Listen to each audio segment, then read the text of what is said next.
What? Hail and well met. Welcome to the probably finale of the Westgate Irregulars campaign, Westgate Irregulars Destiny. I am Eric Scott DeB, the DM of this campaign, which has now been going for 3 years. Our campaign is 3 years old, older than certain children that certain members of the team have. Woo! um, and this is a historic moment, finishing up this campaign. That's not to say that you won't ever see these characters again. We've already talked about potential spin-offs and epilogue sorts of things, and there are stories in the works, and it's amazing.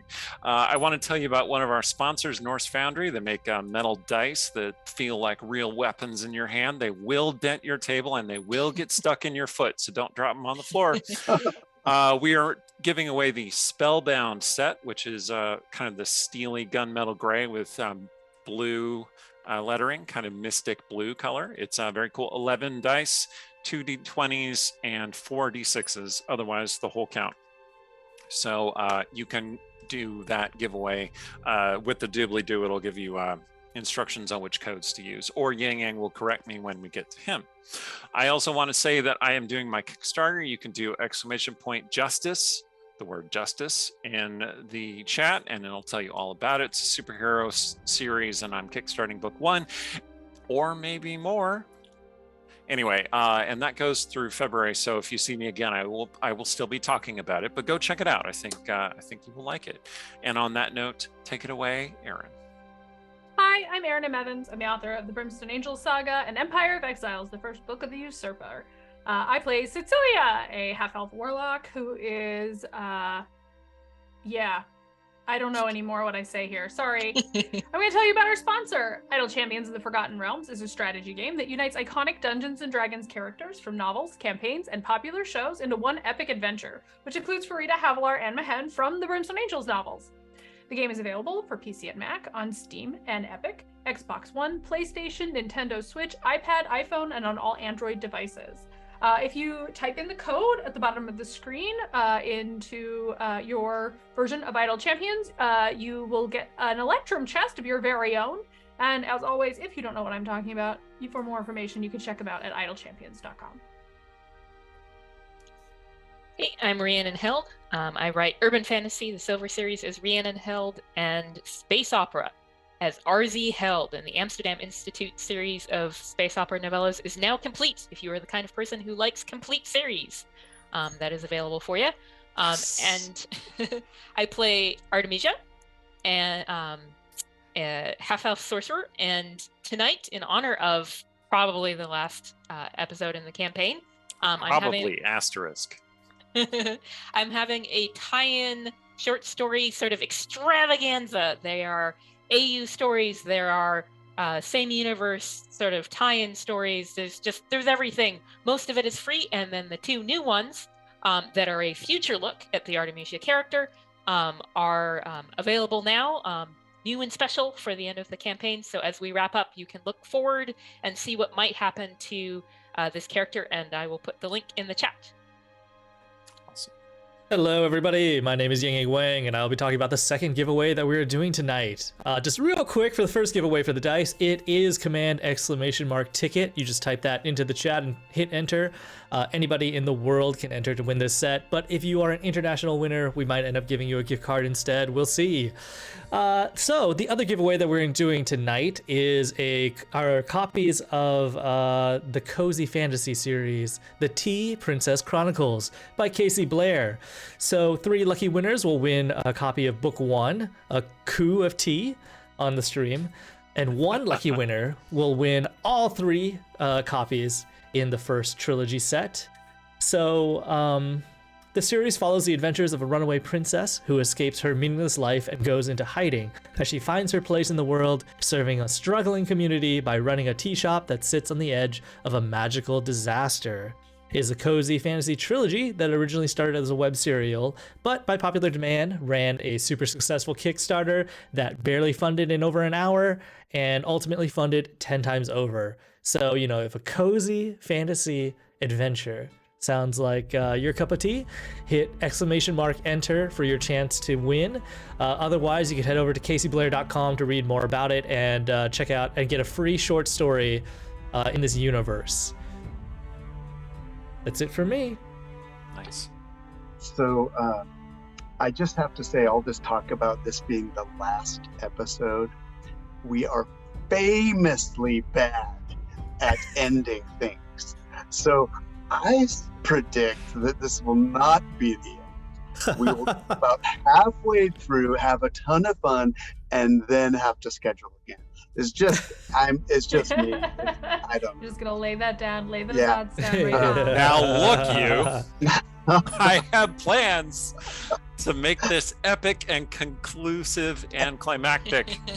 So good. We are so good at concluding things. We'll see. We'll see. All right. Hi, I'm Stephen Merlino, author of the Jack of Souls and the Jack of Ruin. Not a complete series yet, but I'm working on it. I took a detour. I'm working on an adventure path campaign that I'm having so much fun working on right now. And it's getting very close to being a product that I can share with play testers. So stand by for more of that on the Discord. I play Sturge, Arcane Trickster 5, and Diviner 5, Rogue, Arcane Trickster 12, who recently found a piece of beef jerky under Aaron's bed, not Aaron's bed, under Cecilia's bed. Aaron's bed. And yeah, it's really interesting. It's kind of a monkey situation. Oh boy. It does make me wonder what would happen if you tried to nibble on it. Cecilia did put it in her mouth. So we actually did, yes. So yeah, it's doubles, when you're hungry, if you're really hungry, if you're starving. All right, but that's me. That's what I do. And next we have Hi, I'm Emily Tang. I'm a writer and game designer at Wizards of the Coast. Disclaimer, all thoughts and opinions expressed in the stream are my own and do not represent Wizards of the Coast. And I play Kalith Amakir, an Averial Blade Singer turned Necromancer. Amazing. Okay. I was using the wrong microphone. Now it's the right microphone. Hey. Hey. You do sound much better. Awesome. All right. So, when last we left off, you were at the witch hut, off in some other plane of existence, possibly in the Feywild. I don't know. Cecilia just kind of used her magic to whisk you off. I didn't believe it was the Feywild that I declared. Just Okay. For the record. Great. So yeah, you're in the witch hut in the Feywild, and most of you are resting, preparing for whatever is going to come next. And Sturge found a certain item and had a certain monologue/dialogue. And yeah, that's where we are now. So the morning dawns, as much as mornings dawn in the Feywild. And you have completed your rests, and you have recovered your spells, and you have recovered your hit points, and you're all good. You have more planning to do? What is our objective? Yeah, we should do a recap of the current plan. Exactly. So as far as I got it, the current plan is that now that I've rested, I'm going to plane shift us back to Westgate. We are going to some of us will pursue Stong's plan of being nice to Mirren and hoping we can pull her back to the side of good. And then you guys brought back some notes about my horrible spell my father came up with. And we're gonna see if we can use that to siphon some of Mirren's power, maybe the evil memories, so we can have Mirren, who thus far has been our friendly, kind-hearted, ridiculously powerful spellcaster friend, and get her back to that state, since none of us wants to be friends with a horrifying monster of a wizard. Yeah, that Except seems then like a pretty Cecilia's reasonable. gonna look over at Calith, just none of us, I think. I thought we were playing nice to find her weaknesses. Well, I'm open to that too, but I kind of got the impression that was not Stong's intention. we can play nice and get multiple objectives achieved. Hooray! Okay, I since you have those notes that Cecilia brought up, I want to point out that between among the 5 of you, I'm not counting Sarshan because intelligence is his dump stat, you figured out how you could theoretically use that spell to drain or bind some of Mirren's power. It would be a ritual and it would take you a minute to perform. Would she need to be present? Yes. For the entire minute? Not necessarily, but the ritual would have to take place, the whole thing, in the same plane of existence with her. Right, So- but like if we do it in her front porch and then someone's like, Mirren, come look! Versus stand right there and don't mind all of the magical gobbledygook that's about to happen. Well, How high do you think her wisdom is? Pretty high? not Pretty having her Mirren, I present. feel like every stat is the 30, except possibly her strength. Mm. I mean that Does in a that- colloquial sense, since does that obviously mean we we don't know grapple about her? ability scores. What'd you say? Song, go grapple her. Well, I mean, if by grapple you mean hug to remind her of how much she likes us, I'm certainly willing to try. You If could it call her a hug helps. if it makes you feel better. Mm. I mean, possibly if you go and interact with her, you can size her up and try and figure that out. Okay. And we did find out, we in talking to people sort of hypothesized that this happened because she absorbed something from the Night King, Yeah. who we all know is her father that she doesn't get along with, especially now he's dead. Mhm. But I do think that if we can siphon out whatever Night King essence went in her, that seems like a good path. And the you guys, I'm gonna out of characters mention, you guys figured out that Lazar's version of this spell is embedded in Cecilia's mask and never actually brought that up, which you can choose to ignore, obviously, in character, but you do know that. In character. Yeah, in So, character, you know We that. learned that In from person, you probably forgot it as soon as you Sturge- did it. but I Sturge don't and feel bad Kalis. about it. Sturge and Kalis, both of you come to the realization that you can complete this ritual, which will require 3 casters working for that minute, and that it would require using the mask, which Mirren would have to put on in Oh, order for it shit. to drain her magic. Oh. Okay, God. so I think we should find out how much wisdom she has, because if it's low enough, we can just hold person her. Yes, I like that. If her strength have is low this- enough, I could just physically hold her too. I mean, so I'm seeing Sturge, like, if we can't hold person her, I'm seeing Sturge, like, doing the maximum stealth thing and, like, running up and, like, slapping. Yeah, I feel like The that's mask on her. probably the best version of this. Since, you know, if you hold still too long, we tend to just look right past you for some reason.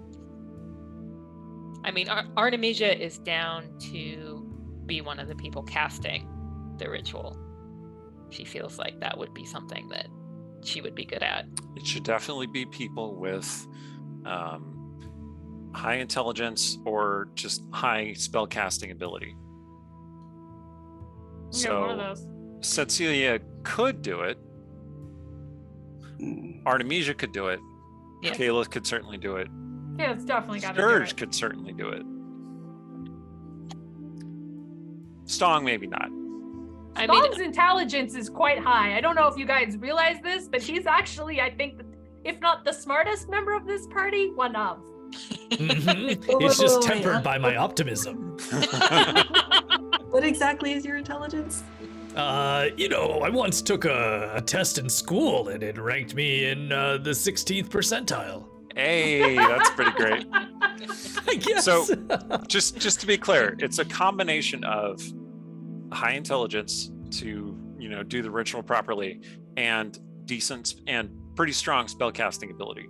Stong has the ability to cast powerful spells. He does not have a very high spellcasting modifier, the That's way fair. some of you I others do. I That's just what feel I'm saying. like on this, our potential finale, we should all give props to Stong's unspoken brilliance that Oh, I thank think you. it's very Oh. easy to forget is there.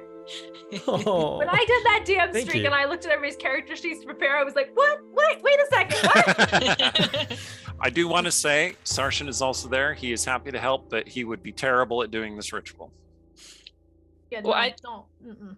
I think that so Stong and Cecilia go to talk to Mirren. Okay. Stong, because you're totally going to convince her. We believe you that you can convince her. Cecilia, just talk fast enough to distract her. And then Artemisia, Sturge, and Kayla cast the ritual, and hand Sturge the mask, and Sturge stealths up and puts it on her. So is this before or after we play nice? This is after. The playing like- nice gives us yeah, time we're- to. Stong and School I up. will go play nice, and you guys will do the magic. Hmm. In her presence, while you're playing nice, we are chanting and I think you're prepping, and then we're gonna have to figure out where can you do the rich. I mean, you guys are gonna have to tell me what do you have to do in this ritual. Ideally, it's not a chanting ritual, but I'm going to need an Arcana many check of them. from whoever wants to figure that out. Do one. everybody. We can all do Artemisia that. also now has subtle spell. I don't know if that will apply to Oh, goodness. a ritual, but There is a part of the ritual that involves chanting, but if you use sorcery points to activate subtle spell, then you won't have to chant to do it. Ooh, yeah. So By It- your it- powers combined. with Artemisia involved, it can be silent. Mhm. Okay. So And- that the hitch of all this is, in order for the ritual to have the most chance of success, you should do it within the target's place of power. Which is to Mhm. say, you should do it at the summoning circle in Mirren's tower, Oh, Holy shit. okay. Do you guys think? which is Two literally questions. 20 feet from where she hangs out and has brunch. Okay, so I have a So just question, knock which back a whole may bunch of be nobles. answered by these Arcana rolls, which is this going to be, because it is not a known spell, it is not a widely known spell, is this something that we can kind of disguise from Mirren? You know, Because if you I feel talk fairly fa- confident in my deception checks, but I also know if I point at a horse and say this is actually a hippo, it really doesn't matter how good I lie it is. Nobody's gonna buy it.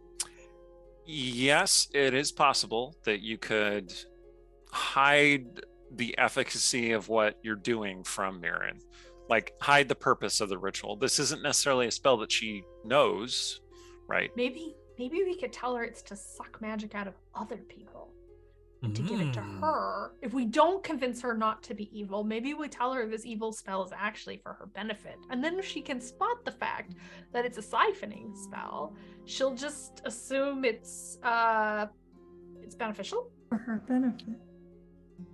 if you say A thought? suck the magic out of, it's not a far leap to realize that could be turned against her. Yeah, but I mean, Does Stong and I she are gonna go think- make her very sure we're on her side. Is the Mhm. hope? Yeah, that's the idea. Okay. Yeah. Does she Worst drink? case scenario, we wait a day and I plane shift us all out of there again. So are we going to ask her permission to set up this cool thing for her in her summoning circle? Or are we just I gonna feel like Camp feel out like- in it. probably what we need to do is go back and test the waters and see, because I mean, she was definitely giving a lot of hi, I'm your new nemesis with her whole take my magic or run away like a coward kind of speech to me. There's a possibility Mirren's just not actually gonna have it with me. We'll find out. I don't know. I felt very much we were being goaded into a fight. And so if we go back and she's like, cool, round 2, none of this works. Did she leave us under with the idea that we were going to come back and give her our answer to her? Oh, no. No, I don't think so. She was definitely being provocative in several ways, and we said no thank you. She was being a big brat. Sergeant agrees. Well, Angie's got Mirabelle now. That's right. Yeah. We need to rescue Mirabelle. So we're going to go back and we're going to try and make nice. And at the very least, goal 1 is get Mirabelle out of there. And hopefully that makes enough space to cast this ritual. Although part of me is like, as much as we're discussing this is too meta, never mind. Anyway, so it seems like going in and getting the lay of the land first is a good idea. Did we have a plan for getting Mirabelle out of there? We don't even know where Mirabelle is, guys. Yeah, she's just like working as an assistant. So.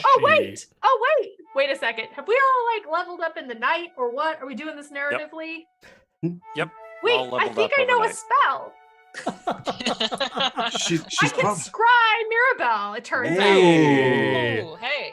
Nice. Okay, so I know the target well, I assume. Yep.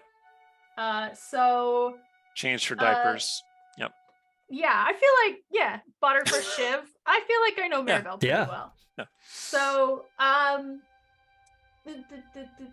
okay, and then I'm gonna go. So Cecilia's gonna go dig a mirror out of her junk pile and put it down on the bed, and she's gonna cast this scrying spell. And Mirabelle has to make a Wisdom saving throw, at a -5.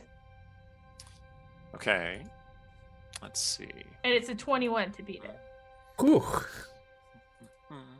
Well, I mean, she is a paladin, so she has good chance. She rolled a 6 though, so that's not going to do it. Not even a little. What do I see? Can't hide from the eyes of your auntie. What? How much information does the scrying give you? Is it like a sensor that you can then see? It creates an invisible sensor within 10 feet of the target. I can see and hear through the sensor as though I were there. Okay. It moves with the target, remaining within 10 feet of it for the duration, which is 10 minutes. If they can see invisible objects, they see the sensor as a luminous orb about the size of a fist. Okay. Sure enough, your scrying works, and you see Dark Dance Manor. And Mirren is sitting on her earth boat having tea. And Mirabelle is right there, and they're having tea together. Okay. What are they talking about? Well, they're talking about their plans for Westgate. Okay. Like as equals? Is this... And I'm assuming when I see her, I can tell, are we looking at Darkest Mirabelle, the teenage one, or are we looking at Mini Mirabelle, who is our familiar local... You're looking at the teenage one. Okay. Darkest Lasaka with her? Nope. Just Mirren. I wonder if they broke up. Maybe. And Mirren says, so now that I have been elected Croamarkh, these are the responsibilities and powers of my lieutenant, and that is the role that I wish you to fill. And she's telling her all kinds of political stuff, and Mirabelle's like, when are we going to visit Laithaka? And Mirren says, that's just a detail.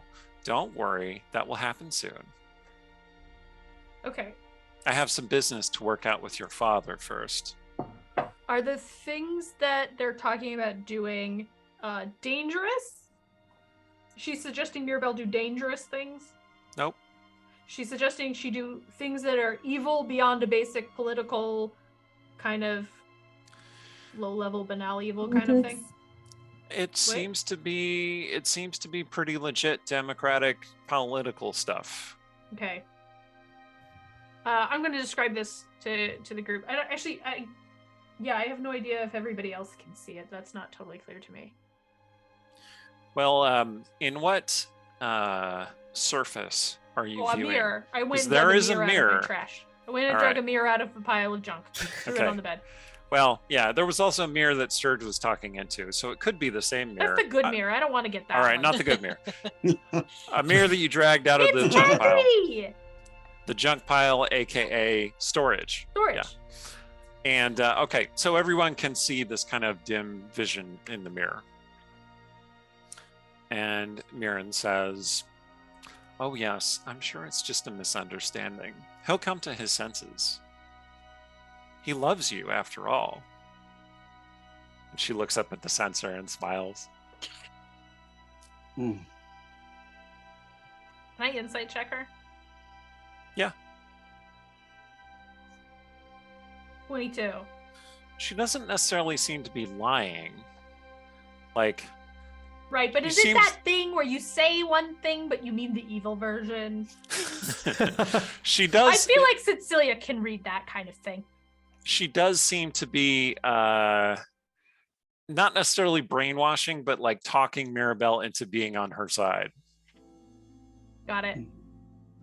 Okay. Mirabelle doesn't seem to be charmed. She seems to be anxious. She's a teenager. I feel like she's very impressionable. Yeah. I mean, yeah. This might also remind her of when I tried it, when I wasn't in my right mind. Hopefully she knows better by now. Mirabelle says, Wait, it's strange because I have recently been absorbing these other memories, just remembering other things that didn't happen to me. It's strange. It's almost like another me is drifting into me. Oh no. And Mirren says, that's fascinating, dear. Might I help you with that? She puts out her hand. Oh God. Okay, are we gonna just go ahead and plane shift right now? Like, what's Stong doing? If Stong tells Cecilia, like, go time, she will do it. Oh yeah, I'm gonna roll an insight. That's a 14. Does he just believe her? Like, does he just believe Mirren at face value?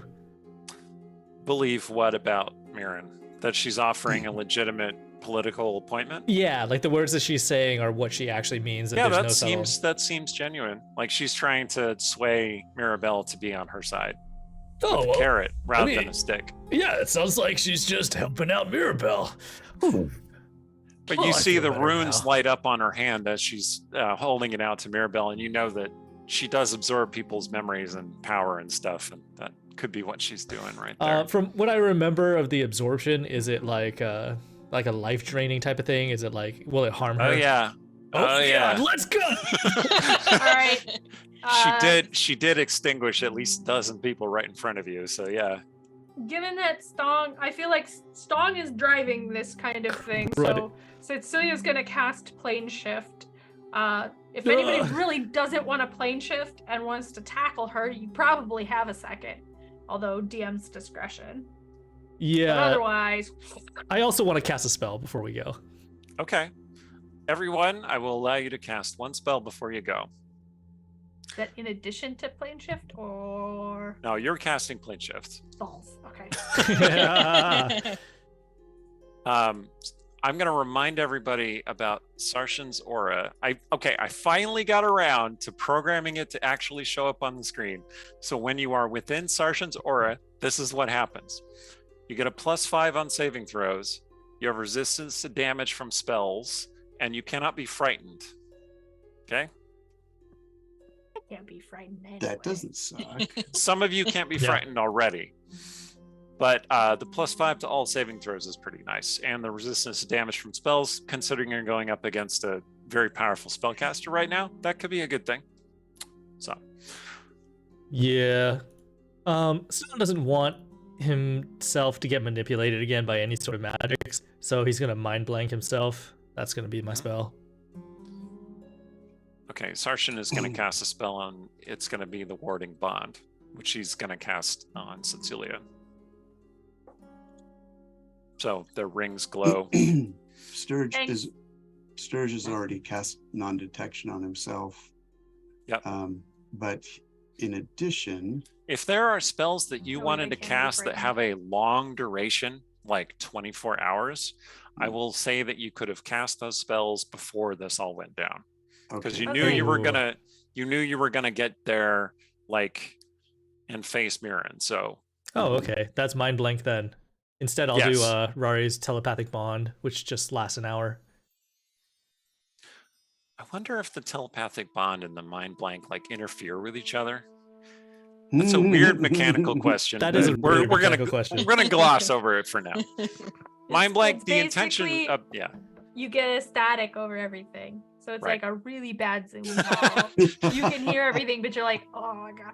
No, you know what it is? You know what it is? It's the sound of whenever someone talks, it's like they're touching the wire of their headphones and also scraping a fork on a plate. Right. That's Exactly. for you. And they're using Oh, God. using Sprint. So like just keep that in mind. All right. Are we all good? Yeah. Telekinesis. All right. You have your See extended invisibility. telekinesis. Yep. Okay. Yeah, using some sorcery points. Whatever and spells doubling you're casting on yourself, put them in the chat so I can, just refer back to what's happening. Anyone got bones lying around? Otherwise, I can cast. Oh, there's some stuff under the bed. Sometimes Oh, Sarshan cool. wants a midnight snack, and then I don't know. I clean it up. He cleans it up, but stuff gets missed. There's probably a rabbit under there, or a badger, maybe. All right, how many skeletons can I get? You can get 5 small skeletons I will take it. if you cast a spell powerful enough to produce 5 skeletons. They're all a little dusty. Erin Satsule has been under the effect of warding bond enough that she knows what it does. Oh yeah, Yep. she blew Well, a kiss at Sarshan.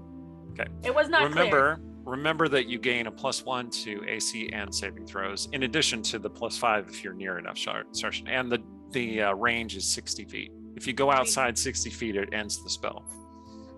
So I'll do 5 small skeletons, assign 1 to everyone, so you now have a companion. Man, I gotta put these skeletons on the map. I don't want a companion. Use it however you want. You can use No. I will try to sneak and it's going to go clinkety, clinkety, clinkety and follow me. Fine. I'll will take his have 2 companion. I will have 2 meat shields. Everyone else gets 1. Except for Sturge. Oh boy. Okay. hate those Yeah, I'll put those skeletons on the board. Okay. And then your plane shift is gonna go off. And you are gonna teleport. Let me put these skeletons here. Just clustered around Caliph. All So- right. I was hoping we could land close enough to kind of stop Mirren from her reaching. You But land if it's right. a hassle, You land right at her in her tower and in the teleportation circle / summoning circle. So which is you're not actually enough to put a hand between them, but right, but you can still act. You can move that distance. Oh, Storm's gonna just hurl himself towards Mirren and try to Yeah. catch her wrist like, hey! Okay, so at this point, I'm gonna need everybody to roll initiative, please. Oh.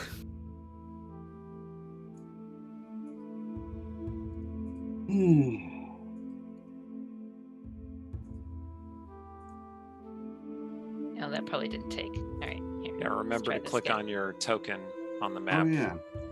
There I am. Lovely. Oh, lovely, lovely. Okay.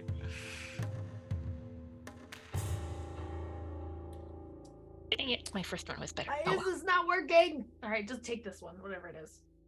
Well, that worked out well. Ooh, dang. Let's see. Do we have any inspiration points among us? No. Not at the moment. Not at the moment. Okay, so when you appear from the plane shift, Sturge acts first. And you see, that thing that you just saw of Mirren holding out her hand and Mirabelle reaching toward it. Right. Quick question, clarifying question. Sturge was totally paying attention during the big talk about what everyone was going to do once we arrive. But he just wants to clarify. He's not one of the casters. We are. That is a question. It sounds like you are the person who's going to put the mask on. But the first thing we're trying to figure out is, can we carve out that space and distract Mirren? Is she amenable to us being friendly to her? And Sturge has That's the everybody's mask. job. Sturge Yes. has the mask. And Sure. I didn't actually give it to you, but I mean, it's Sturge. He Okay. could have the you mask. just took it. You're like, no, don't worry about it. It's already solved. everybody's like, blah, blah, blah. Just give me the mask. Okay. So he's got By the mask. numbers, we need 3 casters, and so we need Sturge casting because Cecilia is going to be talking. Oh, right. So Sturge is, I mean, if it doesn't do anything to him, can Sturge wear it? Because does it like fit over his nose, or is this not a beaked mask? It does not. Okay. You'd have it perched like this. Oh, that was sad. Okay, never mind. He'll just have it. Put one of the eye holes over your nose. It would be kind of fun if you put the mask on and the ritual went off and it drained all of your power. Oh, the no, mask. it wouldn't. Okay, so Sturge is going to just make sure he's within, let's see, what's the distance? Yeah, he's going to be on the near side of that circle. So he'll just kind of get himself over to this side. Now, so let me clarify. In order to enact the ritual, you need to be within the summoning circle. Oh, yeah, but it's a big circle. No, it's No? it's more 15 like- feet in diameter. Got it. So I'll be right there. It's not the red. It's not the red circle. That's Sarshan's aura. Oh, I see. Like, Let me just deactivate that so that you can see. I can better. see it. I can see it. It's I got it. I'm right Okay. right inside the little thing there. So Sturge, you got an inspiration from Meyer Doug, and then Cecilia Oh. got one from Rumpus. Nice. Thank you. I wasn't fishing for that at all. Thank you. I mean, it might help, Maya, but yeah. Doug, you rock. Thank All right. you. All right. So Sturge, you're going to start the ritual. Is that what we're saying? Yep. Okay, the ritual starts. Mm-hmm. we're starting it. What happened to trying to? That was not the plan, man. That was not the plan. I thought we were What just, happened No. to the plan? No, the plan Okay. was all right. So we were just gonna- elbow him. Just we were- elbow Sturge. to just like turn around and smack Sturge. Jab. Okay, What fine. happened to get the lay of the land? Sturge gives Cecilia just like lugubrious eye roll. Just this knocking against the Lugubrious. back of his skull eye roll. And, Mom's parental and he'll say, instincts kicking in. fine. He's just gonna imitate a teenager and say, fine, oh my God. And then he's going to cast Longstrider on himself because he can. Okay. You gonna go jump in there or just wait ready? I'm just staying. He just crosses his hands and just looks at Cecilia like, It is. Tell it me is when. Mirren's turn next, but she is surprised, so she doesn't act. So we're gonna go to Cecilia. Okay. Mirren is guess still that's- offering her hand to Mirabelle. Celia is going to. I really want to cast Armor of Agathis. I really want to just like make sure I've got that, but I don't want to set Mirren off. Right now, everything's chill. Right now, everything's chill, and we can pretend that we just needed some space and we thought it out. And if I cast a spell that covers me in icy armor, I feel like that sends the wrong message. So I am just gonna Okay. I march just right want up. I want to point out 2 things. One, Sturge did that. He cast a spell to like make his legs longer, and Kayla showed up with 5 skeletons. Okay, one. That's just normal. Okay, Yeah, okay, exactly. okay. That's just Also, that's- the third thing is that Miriam does not appear to be aware of you being right there. Then why? Okay. I'm just suggesting that for your again, Is she consideration. not aware of us? You just appeared, and she's surprised. Like, she's not acting. She's busy. She's gonna drain Mirabelle's memories. She's got a moment going on right here. Okay. What I'm saying is, you have a chance to act and do whatever you want to do. It's totally fine. I'm sorry, I didn't mean to step on you. You do what you want. This is difficult because the fact you put us in initiative makes me feel like a fight's happening. But we came in here with an intention of looking like we're ready to talk. So I'm a little mixed up. Okay. You thought Great. Sturge ruined our plan or threw a wrench into our plan. Original Angston Alright, just so, redeemed. A gonna wild cast Armor. Tarask I mean- appears. I guess. No. Really? No. Oh my god. Oh my god. All right. Because. It's fine. Okay. This. I mean, that is one way. That is one way. We could theoretically defeat this hyper powerful spellcaster or keep her distracted That's a while we put distraction. together this ritual. Oh no, a Tarask! Behind you, Mirren. Well, okay. So actually, here's what I am thinking. Are you doing it? Yeah, you start hearing sounds of something stampeding Okay. outside. Then I'm gonna go big, and I'm going to banish Mirabelle. Ooh. Okay. So she gets out of Mirren's reach and whatever that noise is. So I withdraw my casting of Armor of Agathis, and I'm gonna cast Banishment. All right. So it's a charisma save, yes? Yes. All right, let's see. I clicked on it. Did it not go? Oh, it did go. I have the virtual dice, so it takes a second for it to show up. What's the DC that she has to hit? 21. No, Maribel! Okay, okay. Doesn't she have disadvantage to resist her oddities?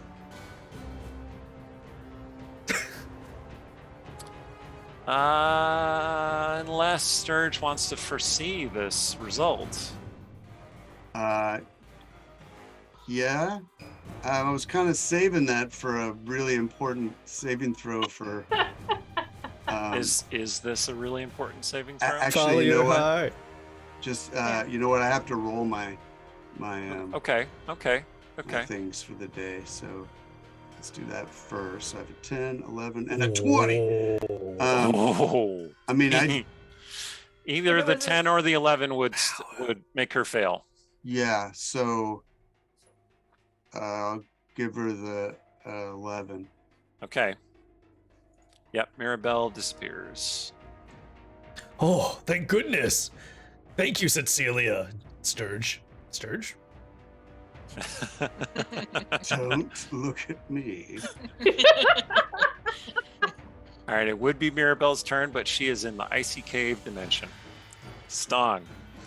Mirren, like, she closes her hand on nothing. And then she looks over and she says, "Oh, you've returned." Stong, your turn. She's grounded. Stong is going to walk up to Mirren. He's going to put himself maybe like 10 feet away from her. And he's going to say, "Yes, well, we've returned. We've considered your offer. And we'd like to discuss it further." And what, pray tell, was my offer? That we would become your advisors and help you rule Westgate together. Ah, yes. I do recall that offer. I did make that offer. I'd like to learn more. Like, do you have some brochures for us? Explanatory A pamphlet. PowerPoint presentation that you talk about and explain at in length. Who's Hey, your Stong, HR? make a deception check, please. Okay.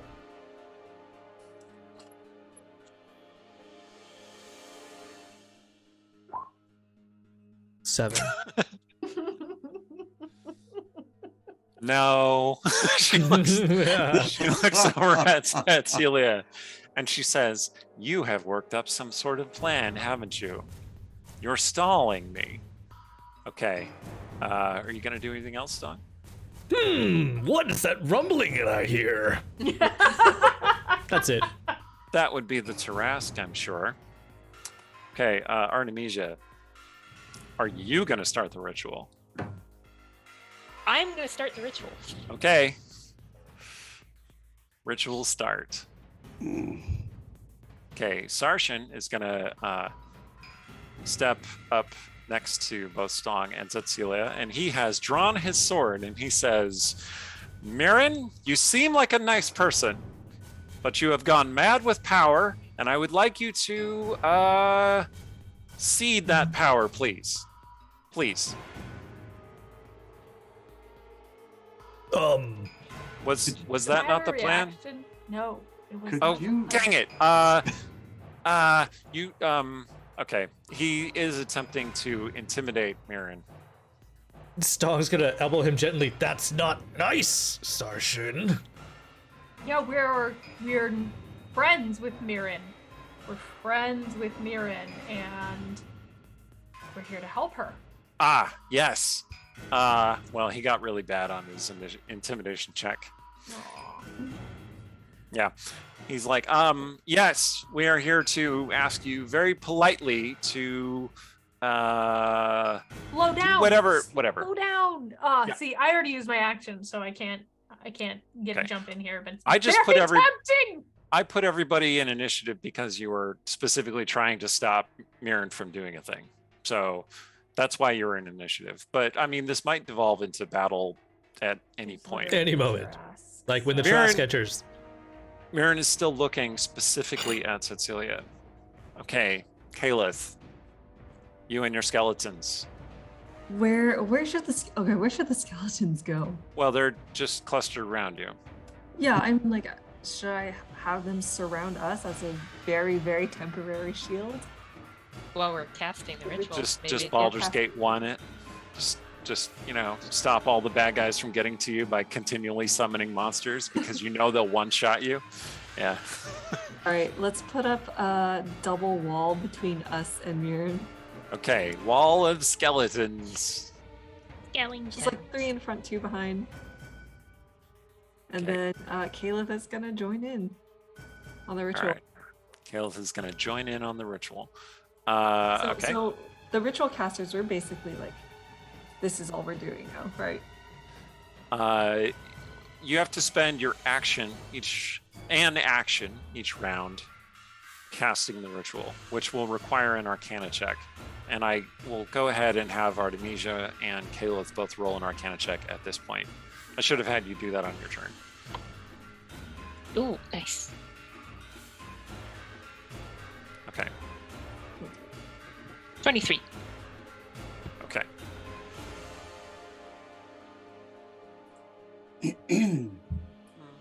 All right. And so now it is the beginning of round 2. Sturge, Yes. what you gonna do? You I'm gonna gonna- join in the ritual? Yep. Joining in the ritual. Okay.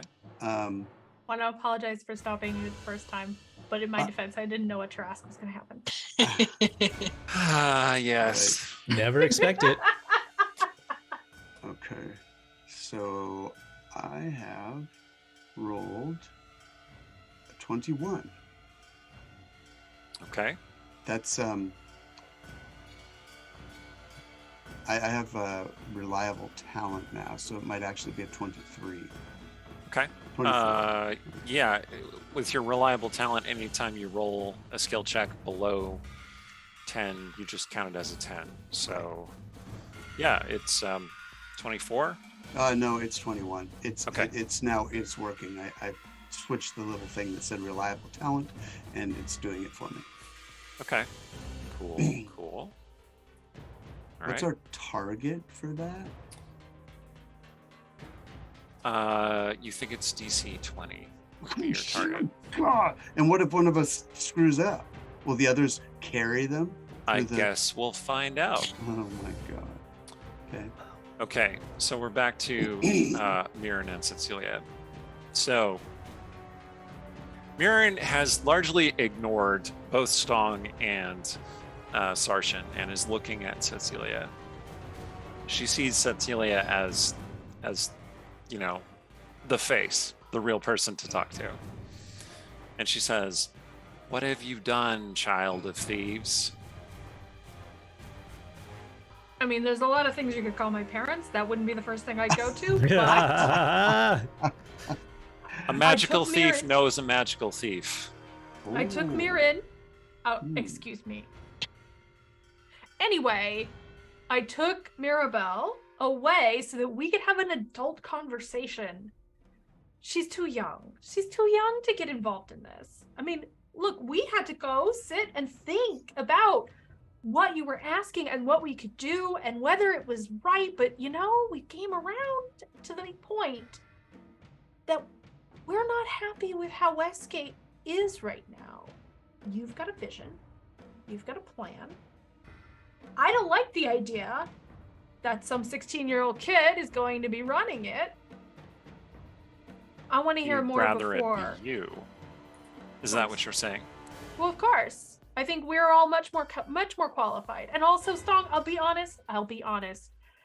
Stong's a very protective father.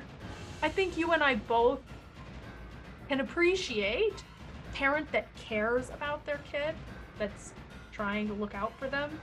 So let's humor him for a minute and leave Mirabelle out of this and just have a conversation. Go ahead and make a deception check. Play into your strengths. I would like to use my inspiration because that was crummy. Okay. I What? wrote exactly the same thing. This is maddening. So, It didn't go well. if I were to foresee that as an 11, it would be bad. Well, if you saw an 11, it would be a 23. Yeah. I'll foresee that as an 11. Oh, Okay. it's 23. Okay. And Mirren says, "Is that so? Mm-hmm. I'll need you to prove it then." Okay. I don't really like people doubting me, but what do you have in mind? Kill one of your companions. Why would I do that?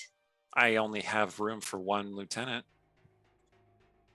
What? Okay. I'm sorry. You're gonna have to explain to me what is the goal in me. And I am stalling. I'm gonna be perfectly clear. Yeah, no.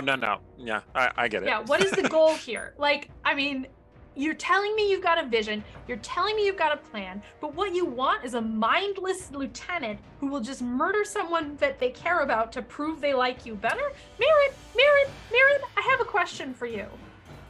How are you doing? Because this feels like a cry for help. It does. This feels like you don't have anybody to tell you that you're important. What's going on with you and Illira? I'm touched. I have moved beyond Ilra. I have no need for her anymore. Oh, so you guys broke up? I get it. I took Relationships everything are that hard. I took everything that made her interesting, and I discarded her. You know, man, that's cold. I was telling everyone you were nice and misunderstood. I get it, right? She's always had that facade, that crypticness. I feel like she doesn't trust in her own, interests. And at some point you can't carry that anymore. And did I hear that you recently lost your father? Yes. One of your companions did kill him. And I have to say, I feel like I know what you're going through. It's hard when you have this parent who's also, kind of been this antagonistic force throughout your life. They've molded you, they've shaped you, but at the same time, they've hurt you. They've, have they held you back from what you could be? And then they die and you have this grief in you. What? You can't have the thing you wanted anymore. It's tough. You know what? Maybe we should go out for brunch. She raises her hand and It's brunch time. this like this portal of energy starts appearing above her. That was definitely a minute. Doesn't seem to be good. No, it's Oh, good point. that. What's going on while I'm doing all this? Okay, we are back to Stong. Stong, you were kind of participating in that conversation. Yeah. Did you want to do something else while you were doing all that? Polymorph her into a mouse. I think like by like supporting Cecilia's arguments, he's like kind of giving her a bardic inspiration on the side, so you could add a D12 to either ability check, an attack roll, or a saving throw, or weapon damage sometime in the next 10 minutes. Part of me is like, I would love to add that to the deception, but by the fact that Mirren has decided to open a portal, I think I'm going to save it because I think I'm being told this isn't working. It does seem like she's opening up an attack. So If you need to kill someone, I have feigned death. Oh, Interesting. awesome. Just say, kill me. Oh, you're doing a ritual. Wow. Okay, fine. Feigned death is just Wow. an action, so I can do it while still casting the ritual. You Oh can't my do God. it while still casting. I love can't do it. it on myself though, so like the only logical. No, it's either she going to wants have to be Stong or it's going to have to be Sarshan. And so I would like to, first of all, turn and make eye contact with Caliph. This is also like 6 turns I'm taking here, so cut me off if it's too many. Because I did talk all that time to try to buy them time to do the ritual. All right, we'll say the ritual is 3 rounds from being complete. Okay. Okay. I have to touch the person, so they need to come over here. Oh, balls. Oh, You got to go up and murder somebody.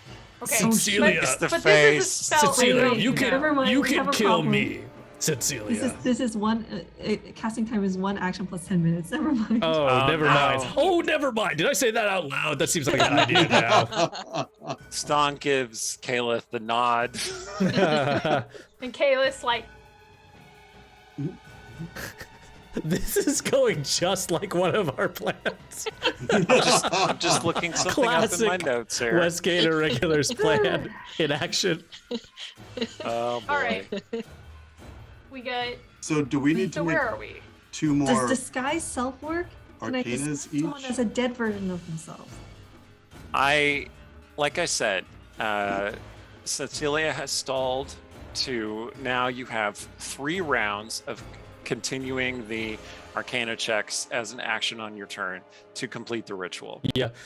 And it is at that point, I think Stalin's just going to use the remainder of his time to circle around Mira and then tell her, I believed in you, and I thought you don't have to go down the same path as your dad. Please, don't prove me wrong. that is such a sweet thing for you to say, Stong. You who did this before me. I'm just following in your footsteps, not my father's. And then she's gonna cast a spell. So, Artemisia, doing an Arcana check as part of the ritual. Yes. Okay, go ahead and make a check. Shit. So that's 12. Okay. It is Sarshan's turn. He is going to take an action just to protect Cecilia. Caliph, you're going to make a check. Do we get to say what else we do? Yeah, if you do something that doesn't require a full action as well as working on the ritual, that's fine. Oh, wait, no, that's 13. I was using the wrong thing on my character sheet. 31 for the Arcana check. That'll totally make a difference, that 1 point. Does it balance out? Do we average each other out? You have to acquire a certain number of successes every round that you're casting the ritual. That's how it Somewhere. works. Somewhere far off in another plane, Mistra is just like Get the at that check. can the skeleton. Can the two skeletons in the back just like fan out a little more on Cecilia's side here? Sure. All right, they're coming to support Cecilia. Okay, Sturge, you made that check. Okay, you were successful. All right, it is Mirren's turn. And what Mirren is going to do is, so she seems to be like just standing, holding up her hand to cast the spell in 1 second, and then time kind of blurs around her. Oh no. And then you see like when she next appears, she's glowing with numerous spells that she's cast on herself. And she's going to lash out with an attack. So Does whatever she did, does it kind of remind me of this old guy I once admired in Rashomon? yes, it reminds you very much of that. Yeah. So first of all, one thing to note, remember that if you are within Sarshan's aura, you're getting protected, like I told you. +5 on saving throws, resistance to damage from spells, and cannot be frightened. So, a spray of multicolored rainbow magic streaks from her hand. Oh, that's the worst. And this is a 60-foot cone, so I think...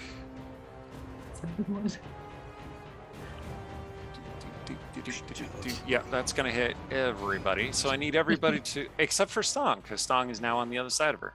Good I job, told you Stong. I circled. That's right. You did. Thank you.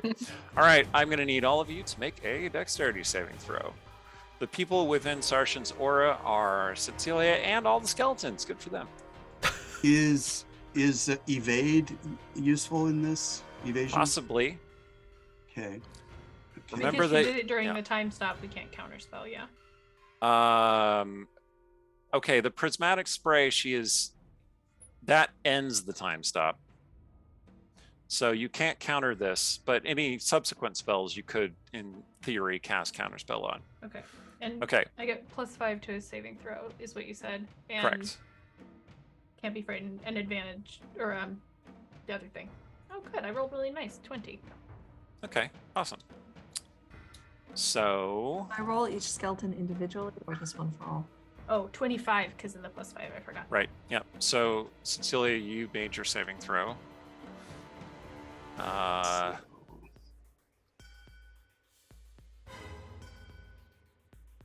And let's see, I'm going to have Sarshan make a saving throw as well.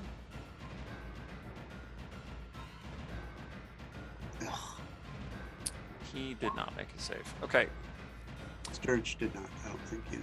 Sturge rolled a 13. so let's see. Okay, this is for Cecilia. I guess. Do you have to Oh, declare wow, okay. inspiration ahead of time? No.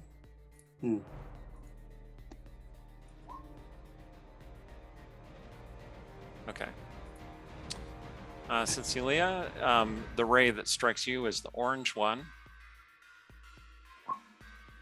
I'm going to use inspiration. It inflicts a total of 13 points of damage on you. Well, no, sorry. It inflicts less than that because you also have resistance. So it only inflicts 6 points of acid damage to you. It's not bad at all. And then I have the warding bond, so I take half that, and So Sarshan you takes half end up that. taking 3 damage. And Sarshan takes 3 damage. Does warding bond work the other way? If he takes damage, do I take it too? No. Okay. Okay. All right. There's some problems with this relationship. Okay. Hey, Sarshan likes to be helpful. Sarshan Okay. needs a lot of therapy. Let's all be real clear about that. But The ray that strikes Sarshan is a violet ray, and it surrounds his face with purple energy, blinding him. Okay. Oof. And let's see. Sturge spent Meyer Doug's inspiration to get a 20 total. 20 total. Yeah. Which Okay. might not be enough. Sturge, you were also struck by that purple ray and are blinded. Rats. Caliph, you are struck by the acid. the orange ray. Take 37 acid damage. 18 fails. Yes. Artemisia, you are struck by an indigo ray. Blue, dark blue magic wraps around you, basically sealing you in place. You are restrained, and you can feel your body start to harden. Oh.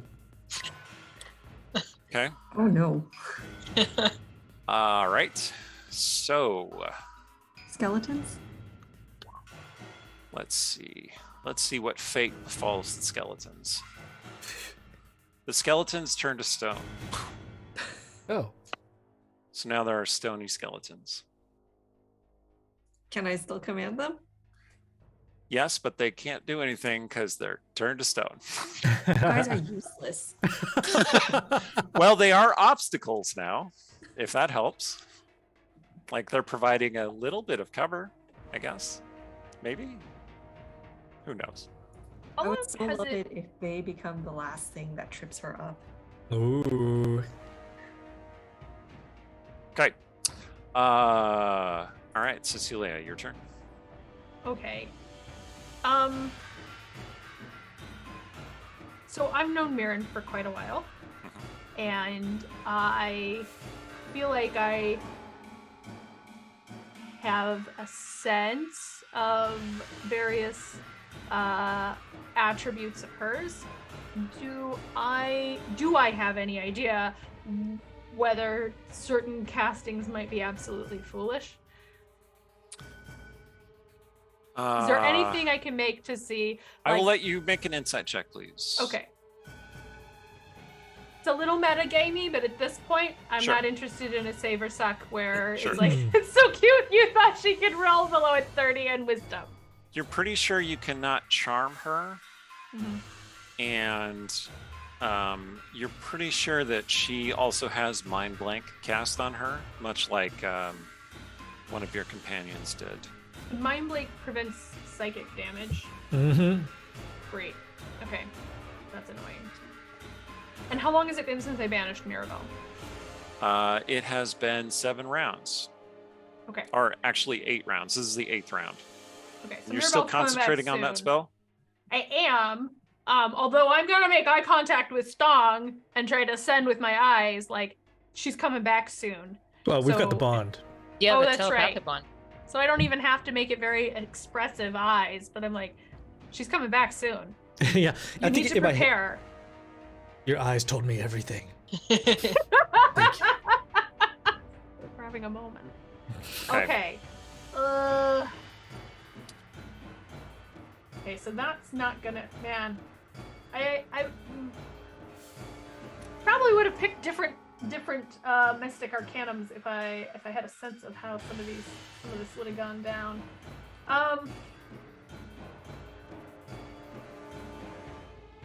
That's not gonna do anything. That's not gonna do anything. These are all concentration spells. I guess I'm gonna. No, I don't like that. This is very frustrating, guys, because I'm not interested in attacking Mirren and getting turned into a smear of blood. But I don't see another option here, so... Well, you can keep delaying her. You don't have to defeat her. You just have to keep her busy until the ritual's finished. Fully not believed a fucking word I said, guy. Like, it's really clear. But sorry, that's delayed our her. one. You delayed her for 8 rounds, Aaron. This is a huge accomplishment. Let's not overthink this. Did you say 8 rounds? This is the 8th round. Oh, that's over So a minute. 2 more. No. No. 10 rounds is 10 a minute. rounds 10 is a rounds minute. is a minute. 6 seconds per. Oh, right. So you need to complete this round and then 2 more rounds, and the ritual is done. All right. I will go ahead and step a little closer, although I guess that's a chair, so I'll stand over here. You know, actually, if I go here, I'm still in the circle. Yep. And I'm just gonna be like, I'm gonna try to keep talking to her. I'm gonna make eye contact Make her feel like I'm really paying attention to her. And I'm gonna go, Mirren, I think it's time for you to just take a minute and really think about what's going on here. You're clearly struggling with some stuff, and it doesn't feel like you have anybody to talk to, I think. I think you feel like your problems are so much bigger than anybody can understand. And maybe that's true, but Song's a really good listener. I can be a good listener. I will keep my mouth shut. Okay, so you're trying to influence her, and you're trying to do it with persuasion? Yeah, this is more of a persuasion. You got inspiration from Gelatinous Rubik's Cube. And remember that I also gave you the All right. Arctic so Inspiration. I rolled a 26. Uh-huh. You see doubt appear on her face. Like, you succeeded at your persuasion check. And she looks at you and she says, yes, you are the one that I want. You must stand beside me. Together we can defeat her. Together we can save this world. Who's her? Can we just Shar, the goddess of hunger, who will consume this whole world. What do you think I have done all this for? Well, that's what I've been asking. That's what we've all been asking, Mirren. And then you're coming in with, you gotta murder people to show me that you are in it to win it. They are useless to us, Cecilia. It is you and I. Okay. Let's assume this is correct. Let them What is complete. your plan to kill a god here? Let them complete their ritual, steal their power, take it into yourself, and then you and I will challenge Shar. Oh, okay. So I'm gonna look back. How's that ritual going? It's almost done. One of them's blind It's and one some of them's sort of turning into stone. Rishemi magic, Is it right? going well? Yeah. Oh, yeah. They picked it up when they went to Rashomon. Your father devised it. Brahmyani. It has That's what his they said. mark.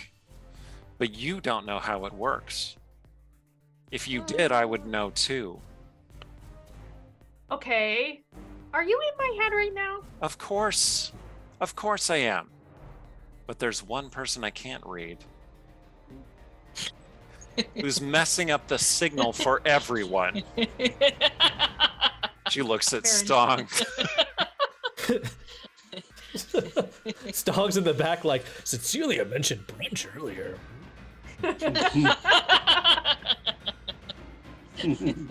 Think of it, Cecilia. This is your destiny.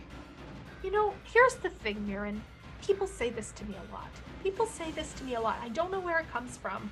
I don't But want to people be tell me. cryptic with you, Cecilia. No. I'm not accusing you of being cryptic. That's Good, Ilara's because thing. You're not because I cryptic. didn't like that about her either. It was a real friction in our relationship. You know what? Every relationship has flaws. Every Sarshan's like, partner yes, has they do.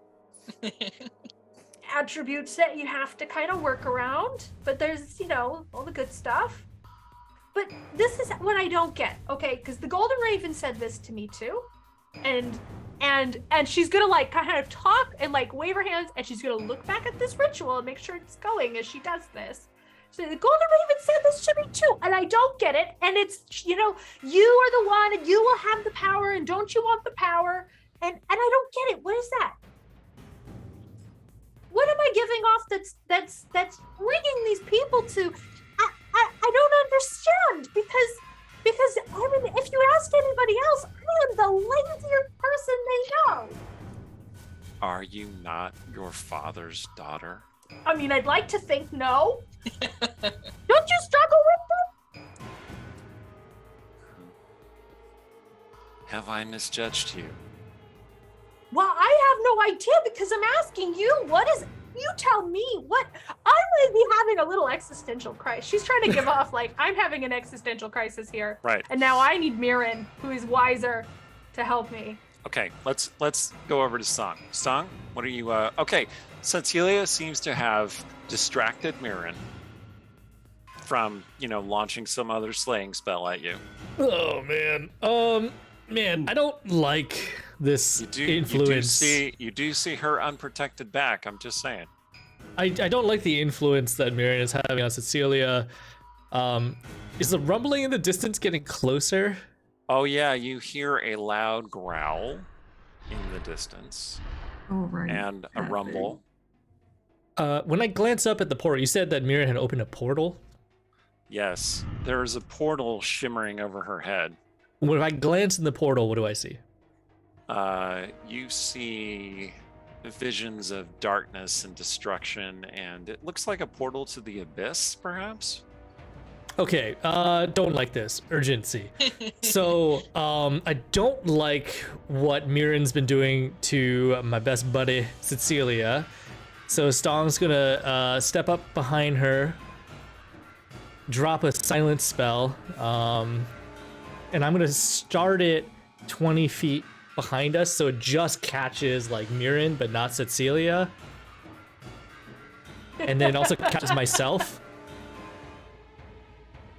Okay. And then, because I am a Valor Bard, that allows me to use my bonus action to make an attack, and I will use that to drop a grapple on Mirian. So I'm gonna hug her from behind. Okay. This is cool. All right, make a Cecilia's check. just like blah blah blah blah. Doesn't see any of this. I gotta tell you, Mirian's athletics, not her strength. That's what I wanted to hear. Okay, cool.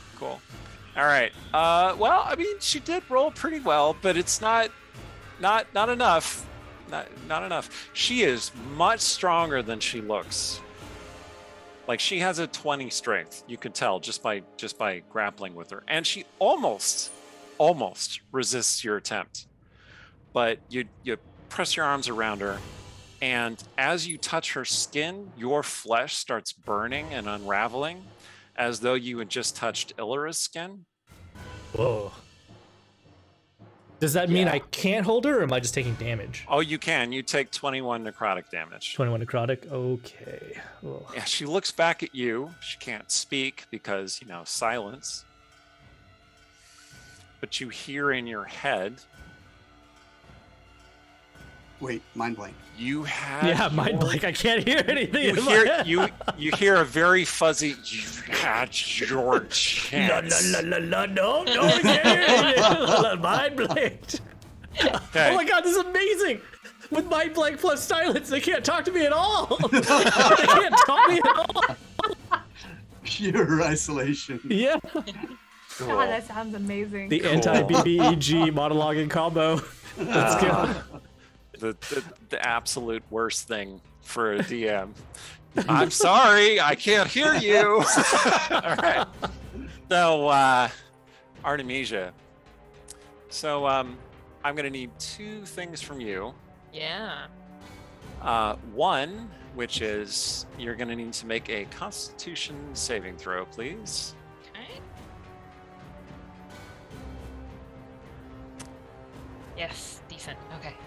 Okay, what'd you get? 21. Okay. Your body starts feeling even harder and more rigid. Okay. Okay. Are you still doing the ritual? I mean, anything that I could do would be to sort of like bail out as opposed to addressing the whatever spell, the indigo stuff. You can not attempt to do the ritual and instead try and help yourself, relying on your companions to succeed on their Arcana checks. No, I think she's gonna keep going on the ritual Okay. and sort of like Okay. see if she can outrun. So hopefully at the end of the we end up with a ritual, and like if she's stoned by then or whatever, then so be it. You do look at your hands and they are gradually turning to stone. Yes. Yes, they have to be faster. Okay. Let's see. So should I do the Arcana roll? Yes. Okay. Be decent. No. Shit. It's an 8. Okay. Your stone fingers are making it really hard to do the precise gestures that Sturge told you about. Sturge seemed really up on what needed to happen. Like he had made some kind of breakthrough just thinking about the ritual for a while. And he seems very in control of what he's doing. He can't see anything, right? But he's still doing the spell. And you do notice that one of his hands is just slightly slower than the other. 2 hands. 2 hands. Gloves.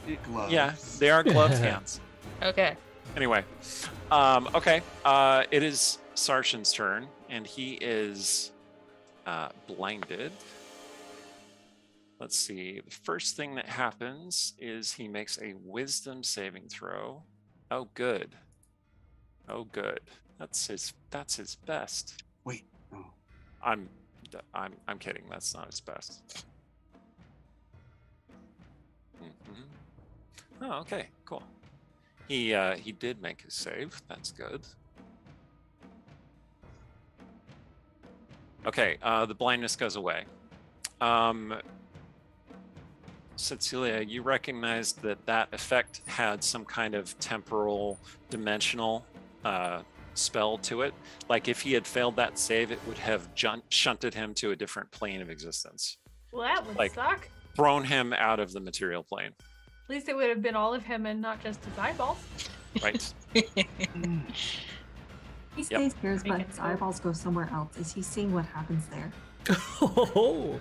He is gonna run up and attempt to. He's going to attempt to strike Mirren. No. Can I interpose? If you definitely want to stop him. I feel like yeah. Here's the thing, and if there's something I'm missing, someone in character can clarify this. We know Mirren is absurdly powerful, and so you do know she's very powerful.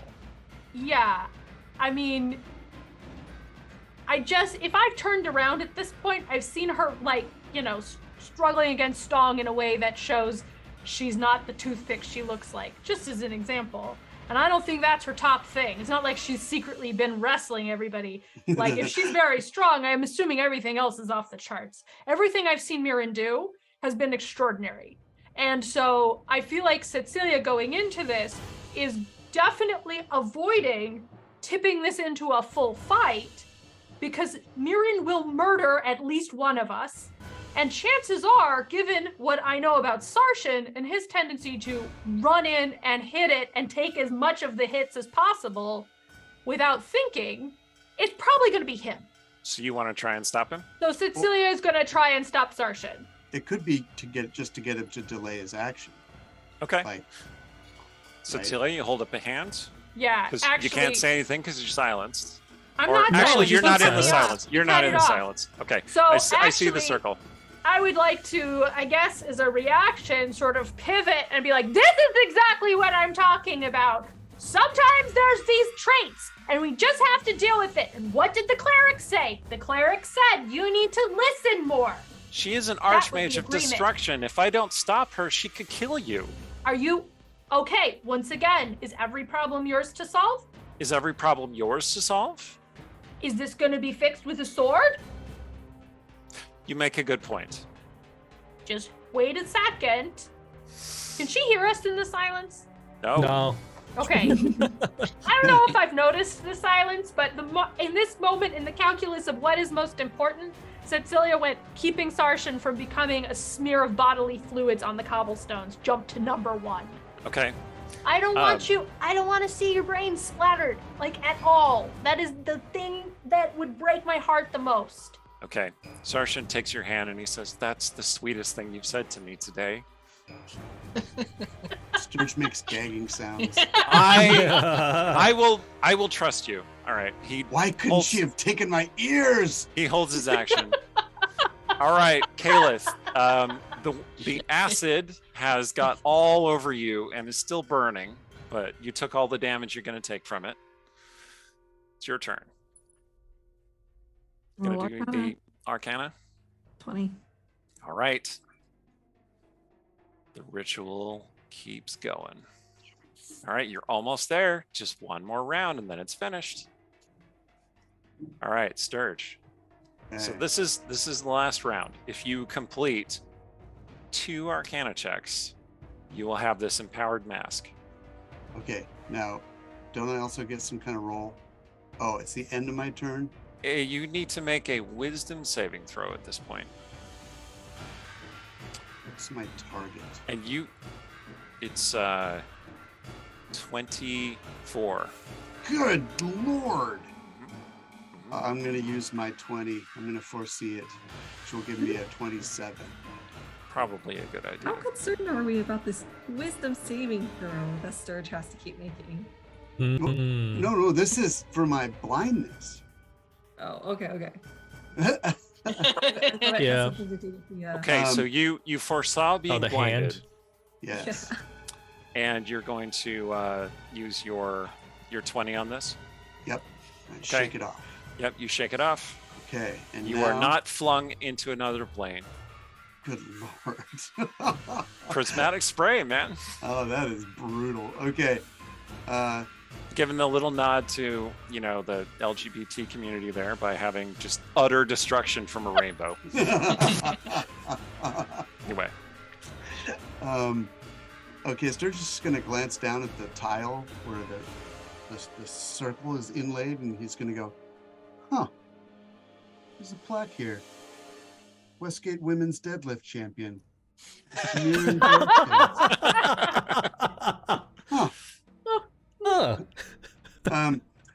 And then he's going to do the last part of the incantation. Here we go. 21? Yep. That's gonna do it. You need one more Arcana check. Okay. Sturge is going to just use his movement to move to the far side of the just a couple more steps away from Mirren. I don't know if she's still in the circle, but it probably won't help. Yeah, whatever. All right, done. Okay. So, Stung, it is Mirren's turn, and her flesh just continues to burn you. Take 15 necrotic damage. Okay. Ouch. And then she's going to look at you and she's going to cast a spell without speaking because she is also a sorcerer. Oh, darn it. And it is... You see, the spell only has verbal components, but she casts it without verbal components. So she just looks at you and you're stunned. No resistance? Nope, power word stun. Ooh. Is it a divination spell? It is not. It's an enchantment spell. Okay. Does your mind blank protect you from enchantment spells? No. Is it stunning my mind? Well, yeah, your mind is suddenly filled with static. like the Sprint connection just blossoms and you just all of a sudden your whole world is just static. Yeah, basically the spell just says it foils any spells or effects of similar power used to affect my mind. But if it, stuns my body, then I am stunned. Okay, hold on.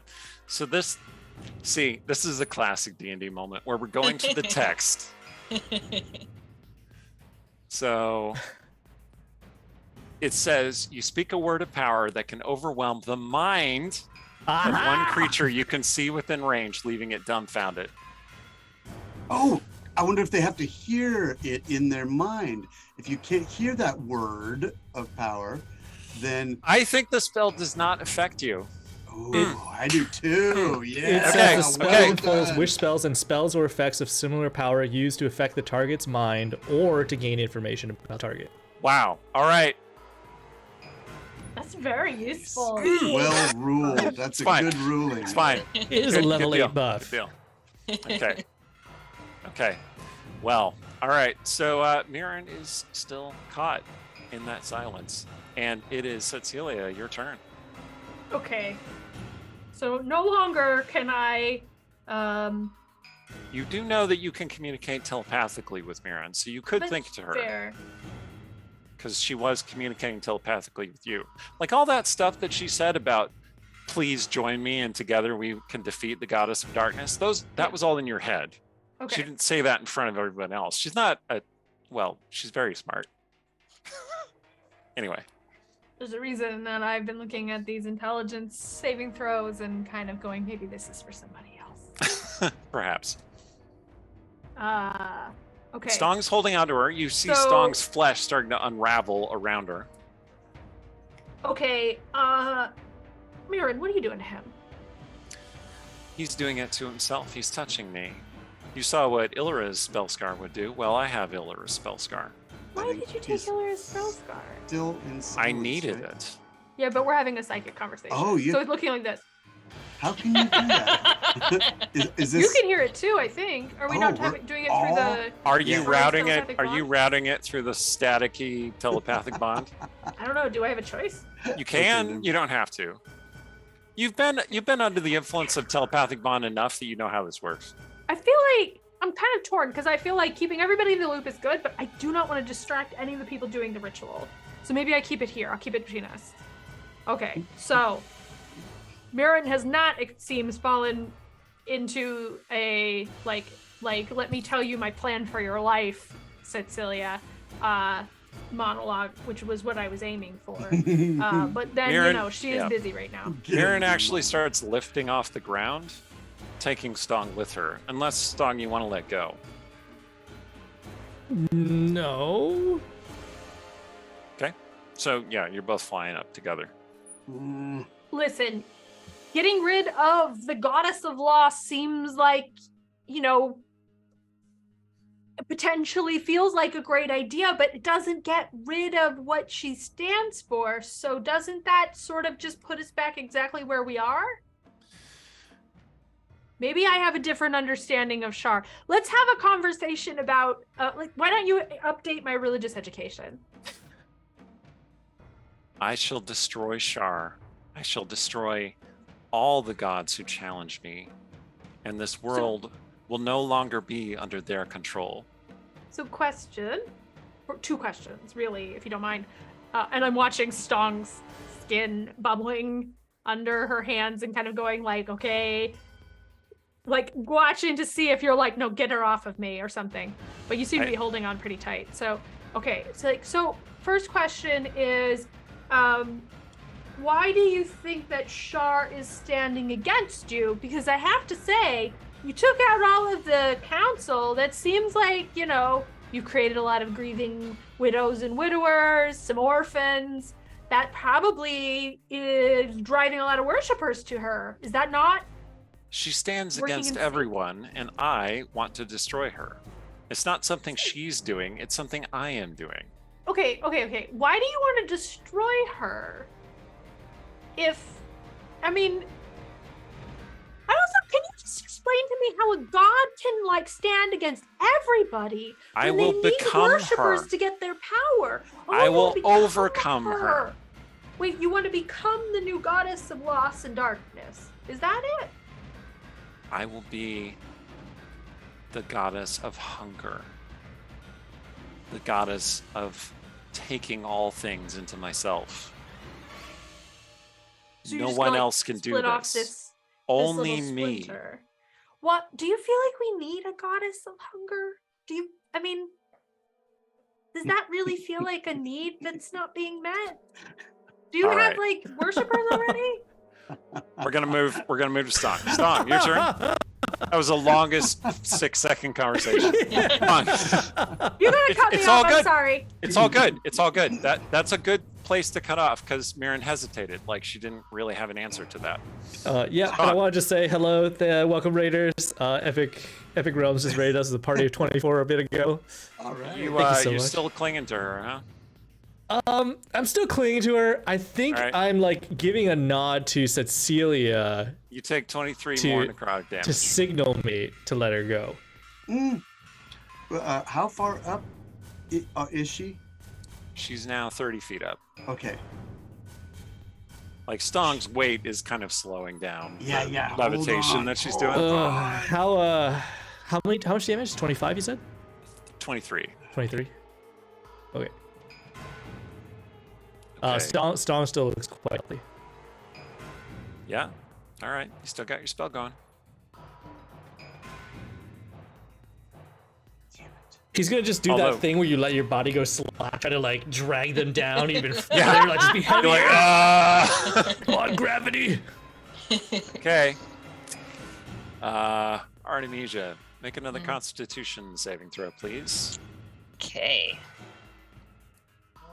Move into this die because I can intimidate it better. Okay, not too bad. That is 26. Oh. All right. You succeeded. The petrification does not advance. Nice. Doesn't go away, but it does not advance. I mean, I just gotta finish the ritual. So, am I doing my Arcana check now? Yeah. Okay. All right, Come die. I mean, on. assuming that's what you're doing. Yep, I'm warming my die up. I'm gonna do this. So that is 23. All right. That succeeds. Okay, the ritual is Nice. completed. Dun, dun, dun. All right.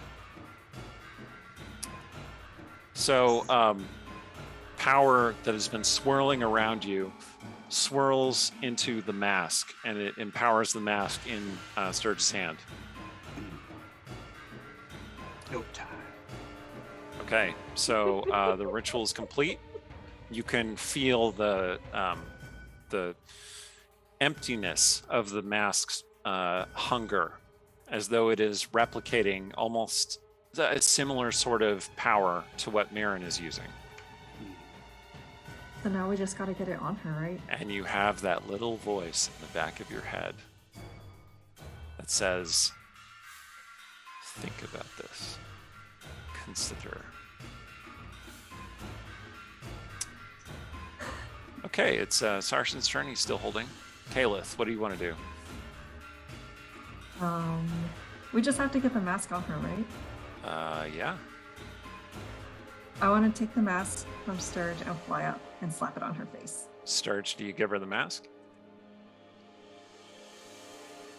Do the mask? Such a good befuddled look. That look. Just let me give me a second. We don't exactly have a second. What is mechanically, what is the roll to get it on her face? What skill or whatever? Sleight of hand? Yeah, I'm gonna Just have dexterity check. Should I just pick you up and fly you up there? I got this. You can Okay. definitely help me by distracting her, flying up in her face. Get her attention. Are you... Why are you not just... Is there a reason you don't want to give the mask up? Okay. While Oh we're my God. okay, at this moment of tension, let's take our little mid-session break, and Yeah. we shall be back in 10 minutes and see what happens next. Don't go away.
back. Well, Okay. most of us are back. Steven is still making his stealth check. So while we wait for him to get back from wherever he is, we're just going to remind everybody about the stuff that we're doing. We're doing a Norse Foundry dice giveaway, which is exclamation point ticket to enter, right? Yes. Yeah. I have my Kickstarter, which is for Libations for the Dead. It's the first of my Justice Vengeance superhero novel series. I've been writing short stories about these characters for a long time. And I finally said, okay, so these are like spin-off comics, like crossover comics. Where's the main book? Well, the main book is what I'm doing the Kickstarter for. So if you like those stories and you want to read more about this character, go back to Kickstarter. Tiers are very, very inexpensive, although you could, donate more if you want more. So, I mean, it's great. It's great. I'm doing a cover reveal tomorrow, I think, or maybe Friday. We'll see, but it'll be soon, and you're not going to want to miss that. So go check it out. I believe we have a fiction giveaway that we should remind people about as well. Yeah. So we're giving away a copy of the Tea Princess Chronicles.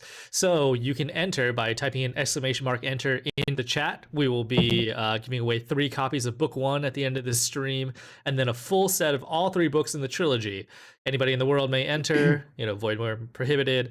So the Tea Princess Chronicles is a cozy fantasy series that follows the adventures of a runaway princess who escapes her meaningless life and goes into hiding as she finds her place in the world, serving a struggling community by running a tea shop that sits on the edge of a magical disaster. If that sounds like something you'd be interested in, !enter for a chance to win, or you could go over to caseyblair.com to check out the series and get yourself a free short story set in the world. Awesome. And I see that Steven is back, so here we go. All right. Sturge, you have the empowered mask in your hand. I believe it is It's still Kayla's turn. turn. Kayla, are you gonna do something? Well, she was going to take the mask and fly up and try and put it on. Sturge is not giving it to Caleb. Sorry. Whoa. All right, so Sturge withdraws it into himself, and he says, he's going to suggest that she help him by getting Mirren's attention. Can I do a check to see if that's his actual intent? "Sure, insight check." Back half of this.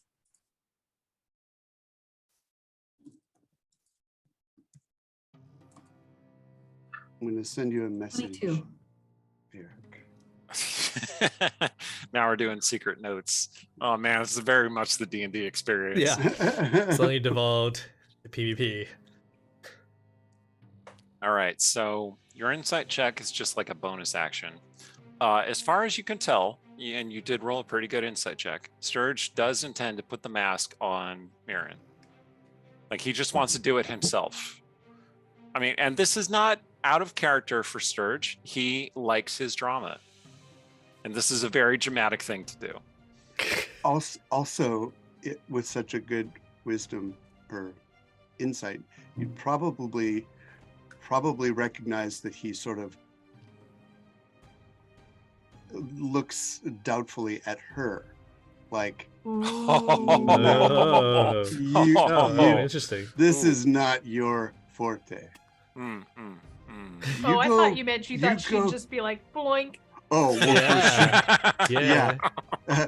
Certainly she's that, but also it's like, you got your Oh, 9th I level guess- spell. Go you cast your 9th level spells. My This is 9th like- level spell is Power Word Kill. You Use it. Use it. That's great. But Sturge has only a couple things he can do really well, and one of them is sleight of hand. Right. The lowest he can roll. If he rolls a 1, his score will still be a 24. Wow. Caleb, are you going to Jeez. take an action to stop him or anything else? Let me double check something. Shoot, what was it called again? What was the one that I was offering to? That doesn't work. Just a quick reminder, Eric, that you do have an inspiration from Winter Reborn. Oh, yes. A Winter-born I'm one, too. aware. Thank you very much, Winter. I No, look thanks, forward to it. Winter. All right. No thanks fine. whatsoever. Fine, Sturge. Disappear. She's going to fly up next to Mirren and grapple her. Yes. Excellent. Excellent. All right, go ahead and make your. Where's Stong hanging on? Is he still hanging on? Yeah, Yeah. he's like clinging to like her torso, like. All right, Kayla's. Like he's got one arm over her shoulder, and you see that his body is unraveling as he's holding on to her. Like his skin is burning off as he's touching her, and it's getting down to muscle that it's starting to burn through. All right, Kayla. And there's a lot of it, but it's still. It's like one arm around the neck, one arm around the like face. Oh wait, not face. One arm around the neck, one arm around the torso, and just Great. clinging on also. All right, make an athletics check. Oh, oops. I just want to add that the thing that's burning away the most is his dad bod belly. He's got plenty of that going. That's Cushion an 11. This is A hot new diet. yeah. Emphasis on hot. Anyway, okay, yeah, you grab onto her. You take some necrotic damage. Do I? Yeah. Okay, so 13 necrotic damage. Right. Reduced by whatever things you have. Inured you- to undeath. I believe that makes you Resistance. resistant to necrotic Okay. damage. So you take 6 points of damage. Cool. So it burns you, but there isn't that much to burn off. Right? I also don't take it doesn't reduce my max hit points. Okay, cool. All right. So, Sturge, your turn. Sturge is going to. So right now he has a base move of 50. That's because of Longstrider and the feat that he just took, which is mobile, Okay. which gives him another 10. Nice. So Yeah. he's going to run and jump. And you would probably notice Sturge has never been very athletic. He's extremely graceful. But he's a weakling. But somehow right now he freaking jumps like a Olympic high jumper, 8 Seems feet in the air. a little stronger than we'd expect. Did you just Eight- like vault over Cecilia? Yeah. Whoa. Sure. Launch up her head. Just vaults up, and as he's almost reaching the peak of his arc, Misty steps up to Okay. her and appears right in front of her. His feathery wings go wide. I mean, they look like wings. It's just a cape. Right. He's leaving a trail of crow feathers, and just with his left hand plants it on her face. Okay. Make your sleight of hand check. All right. Here we go. Yeah, Kayla is kind of like got an arm under her chin, kind of raising her face upward. 30. Oh, Oh nice. my Natural God! 20. Okay, Natural you got a natural 20. All right, so you put the mask on perfectly, like it's perfectly suited for her face, which is weird because Mirren and Cecilia don't look all that much alike. Maybe you broke her nose a little bit to make it fit perfectly, but you did put it on there perfect. He's really strong. It's strange. How'd he get so strong? And all right, the effect is immediate. Like her head jerks back, and there's this flare of green magic swirling around her head, her body. It looks like the Rishemi magic that you saw when you were in the forest, but amplified, and it's very structured, very by the rules, right? Lazar, for all of his faults, was a very, very structural magician, and he was creating this very, very complicated, very specific set of spells, and it can barely contain all of the magic energy that comes rushing up into it. And you see the matrix of magic just kind of swell and nearly rupture. think I kind of like distorted there. My internet maybe freaked out. The Matrix has got you. Yeah. Your spell is clearly doing something to me as well as. Oh, okay. Here we go. 1 second. It's because my internet is like, you want to use the Wi-Fi router, right? And I'm like, no, I want to use the plugged-in connection. Thank you very much. Anyway, all right. So this magic is swelling against the bonds, but Lazar's power that you have enhanced with your own ritual is containing it, and power starts flowing into the mask. And Mirren just starts like jerking, like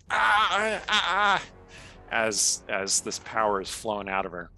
And Stong, you are still being burned, but you could feel the burn lessen. Oh. Caleb, you don't feel it at all. You barely felt it in the first place. And then Mirren kind of goes limp, and suddenly you are no longer floating. You are falling. Oh god, flap I'm dust. gonna pop off a feather fall. Caleb is fine because, wings. Stong, you take 17 bludgeoning damage as you hit the ground. Wait, You can't grab him with your telekinesis, right? That's a full I have action. a reaction feather fall. Ooh. Stong takes 17 bludgeoning damage. Doesn't feather fall affect everybody I'm with? I thought Featherfall was just a personal thing, but if it does indeed affect multiple people, that's fine. Oh, just me or a creature. Oh, wait, sorry. Up to 5 falling creatures within range. Oh, nice. Do you want to cast it on everybody who's falling? Let's see. Who are the cool people? Well, so The people falling are Stong, Cecilia, Mirren, and Sturge. I thought I was still on the ground. Yeah. Sorry. Oh, Caleb. Caleb, not Cecilia. Caleb is flapping. Caleb is fine because Caleb can fly. just saying, like, that it would be nice to have evil Mirren take a little bludgeoning damage. We don't want to jar the mask off her face. I have this feeling that she might not be evil Mirren anymore. Which is another reason to featherfall her. Yeah, Just so saying. catch her so that both of these things stay true. Yeah, so we feather fall down. I remove it from her face if she's done being drained.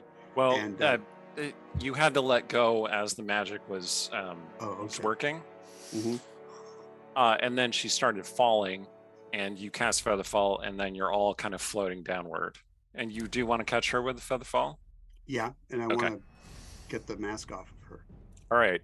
Well, as soon as she lands, everything goes quiet for a second. And then she goes, ah, and she's clawing at the mask. And she swats away at your hand as you approach. And she tears that mask off and like comes away bloody. And then she just tosses it aside and it goes skittering kind of in the direction of the summoning circle toward where Artemisia is. Artemisia, I need you to make another Constitution saving throw, please. Okay, let's do this. 16. Okay. Toward where the almost statue of Artemisia is. Fortunately, though, as the magic is drained out of Mirren, your petrification fades as well. Okay. So yeah, there's this moment of silence, and then Mirren is screaming and pulling the mask off, and then she just lies there panting. And there's this moment of calm. Are we in initiative still? Well, no, there's just this calm moment. What do you do? Sturge gets the mask. Okay, so you approach the mask. I think Artemisia would sort of reach, but she's got lingering petrification, so no way she'd get it before Sturge. Yeah, so there's magic still spiraling up from the mask like smoke.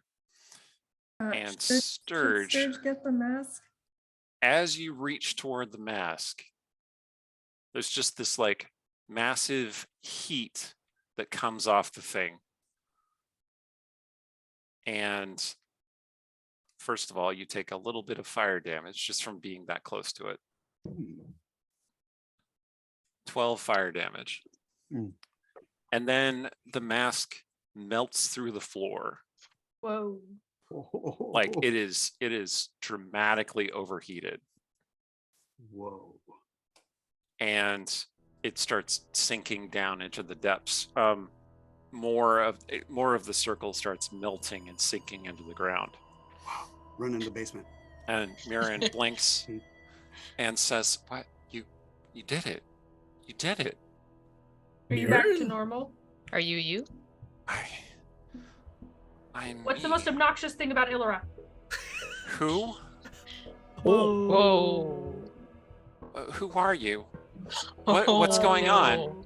Where am I? What's the It's all last good. thing you You're safe. remember? I don't know. She hugs herself. And it's at that point that you feel a tremble There it is. throughout the tower. Oh god. What has that rumbling been? And you can hear deep, deep down below a sound, like a groan, like something groaning in pain. And a hand, a pale, thin hand, reaches up out of the gap, seemingly weak and frail, gesturing in a manner almost plaintive. Then another hand appears, its fingers curled as if in pain. Then another, and another, and another. Caleb! And the hands slap down onto the edge of the floor Oh, Caleb, you could stop doing that now. We won. and haul heavily on a great bulk, drawing it up into the room. Muscular, dark, thin, lithe, skeletal, dozens of arms bristle from the bulbous body, which seems to be made of iron, like shields and plate armor. Scores of arms, 100 arms. It roars, a sound of rage and pain and hatred. It is all the malice and suffering of a corrupt city, all the power that Niran stole from this place, the cancerous heart of Westgate, the 100-handed monstrosity. Oh, gross. And there it is. Oh, Are you? Oh my god. Whoa. Oh. Perchance did you scale this wrong? Wait for it. So, that creature is called a Hecaton Kairos, and it towers over you. Its arms pull up swords and spears and axes from all the dead bodies that are in the tower. And it towers up to about 50 feet high. The tower is very tall and is open to the air, so it can stand to its full height. And it looks at you. It doesn't have any faces. Okay, it's just arms. And that is when the front of the tower suddenly caves in as the Tarrasque appears. Godzilla versus. Oh, yeah. Yeah. You think we can just sit along the edge with some popcorn and watch these two duke it out? So, That's a big boy. I'm just gonna put these big boys in initiative here.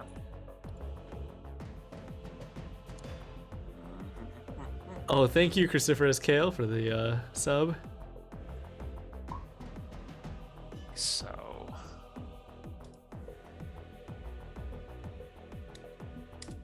and So- that Tarrasque. Stalin turns to Sturge when he sees the Tarrasque, and he says, "It followed us." And he glances at Armida. Yeah. Yeah. When was there a Tarrasque? I'm trying to. The finale of the Team Rashomon, Oh. when you were Remember demons? in the middle of fighting Orcus and Gratz, and then Rumpus bought the Tarrasque in the plane of infinite portals. So the good news is that Sturge goes first. Oh my. What do you want to do, buddy? Cast Blink. Okay. Actually, yes. Cast Blink. And jeez, well, I can't even reach him. There he is. Somebody's underneath. I'm underneath this fella.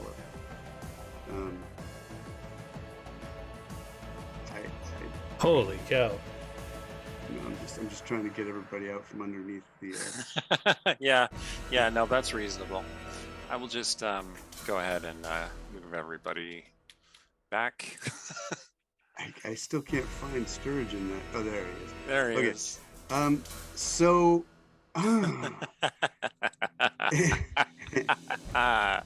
Yeah, Sturge is gonna. The other good news is that the creature does turn toward the Tarrasque, Yeah. which is clearly the biggest threat. Okay. And when I say biggest, I mean by size. Sturge is going to the back wall, and yeah, he's gonna watch what happens. He's gonna go close to this stairway over here, and yeah, and he's got Blink going, and you know, if he's lucky, it will make him disappear. So let's see if it does. It does. So he just went ethereal. So he's going to watch from the ethereal plane over there, and that's the end of his turn. Okay. Because I don't think this is really a fight. I don't know. Sturge in the ethereal. Where'd Sturge go? Okay, so since we're no longer dealing with Dark Mirren, I'm just going to put regular Mirren out there. Question mark Mirren? And regular Mirren is going to back away in terror from that thing. On her hands and backside. Quick thing. When at the point that the ritual completed, the banishment would have ended. So Mirabelle would have come back. And what I would like to do is when Mirren starts backing up, if possible, to kind of like push Mirabelle toward her. But if you're like, no, she hasn't come back yet. That's okay. totally reasonable. Mirabelle comes back and she's like, oh, hey, how's it going? What's going on? Oh no. Yeah, so you can task shove her her with towards protecting Mirren. Okay. Because she would have honestly, Like, she would have come back underneath the pile of sad sword monsters. She picks up her sword, which The is in a cancerous shaking heart of hand. Westgate. That's right. I forgot what the monster is called. I'm gonna refer to it as the cancerous heart of Westgate. That's fine. Phrase. That's fine. That's totally It's a reasonable. great name. Okay. Yeah. So Cecilia. Yeah. Is it time to plane shift everyone away? I Yeah, can't. I can do it once a day. We So, midnight? part of me is like, I could theoretically try to banish both of them, but they're not. I don't know what these are, what plane these would be from. So it would only be buying us a minute. So instead, I'm going to use my 9th level spell and cast Blade of Disaster. Excellent. Nice. So I would like, however, my blade-shaped planar rift to look like an axe. Okay. Fair. Doesn't actually Sure. change anything about it, but it's this kind of ripping reality that has a little flare at the end, like an axe. Okay. So that's my bonus action, and when I cast it, I can make 2 spell attacks with the blade. Okay. And So, since the It rolled cancerous- 1 for you. What? It rolled 1 for you when you clicked on it. Oh. Okay. You hit 29. That which creature are you attacking? The cancerous heart that's in. I'm assuming I'm casting it like close to me, so it's gonna hit that first. Right. And then Yeah, that hits it. Does okay. 16 points of damage. Awesome. And then I will cast it this other time. Ooh, I got a crit! Oh, nice. Cool. Heck yeah. Okay. So Does this roll that has to roll the crit damage, I think. it didn't. Yeah, it did. There's 40. Well, it's 4d12, Oh so maybe not. no, it did not. So I guess I'll just double that. That's easy. Okay, so that's 54. I don't know if anybody else can see the thing's life bar. No. No. Okay, cool. And then, so that's a bonus action, so then I'll just hit it with some Eldritch Blast. Excellent. 1, 2, 3, 4. How many of those hit? 18 is the lowest. It is AC 20. Okay, so 2 of those hit, so 1, 2. So that is 21 points of damage Okay, cool. from the Eldritch Blast. Yeah, Just y'all icy, can't see icy the missiles. y'all can't see the life bar, but you know how you fight a Dark Souls boss, and they have a really huge life bar. I see. This creature has literally 1,000 hit points. Oh, fun! But you did a lot of I am damage to doing it. that in the way my grandmother uses it. Okay. All right. It is the That's creature's turn. It is mostly focused on the Tarrasque, but it has 100 hands, and it's going to attack everything that's within range, and that includes. Let's see. Cecilia Stong, Caliph, Sarshan, and Artemisia. So it is Yoinks. going. I'm not in the zone. So Is it's going to, let's see. Should have thought about getting back in the zone. Is the Blade of Disaster like spiritual hammer? It's away from you. It's kind of like that. Yeah, That's it's kinda it's cool. like if you don't actually have a particular spiritual belief, but you just have a lot of rage that you will into a Terran reality, like that. Got it. Okay, so against Artemisia, it makes 5 attacks. Oh my god! I was just What now is thinking, what is Artemisia's how many AC? attacks? Well, so with the lingering petrification or whatever, can she do her spectral wings? Yeah. Okay. So she's doing those. Oh, that effect has faded from you. Oh, so okay. You don't have to worry about that anymore. Well, Sorry, I didn't clarify that. Sure. But like your flesh still feels a little bit numb, but it's just the after effect. You still have mechanical mobility and everything. okay. Well, so, and second question, can the wings and casting shield stack? I suppose the wings are a bonus action and shield are, so, Shield's a I think, reaction. no, yes.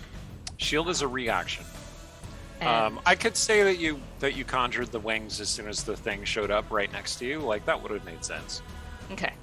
Well, So- it would be shield that she would think to do ahead of time. The wings just like she automatically does. So Okay. I rolled Yeah, the it's fine. wings, so that's a 2 added to it, and then shield is 5, so that would be pretty decent. 24.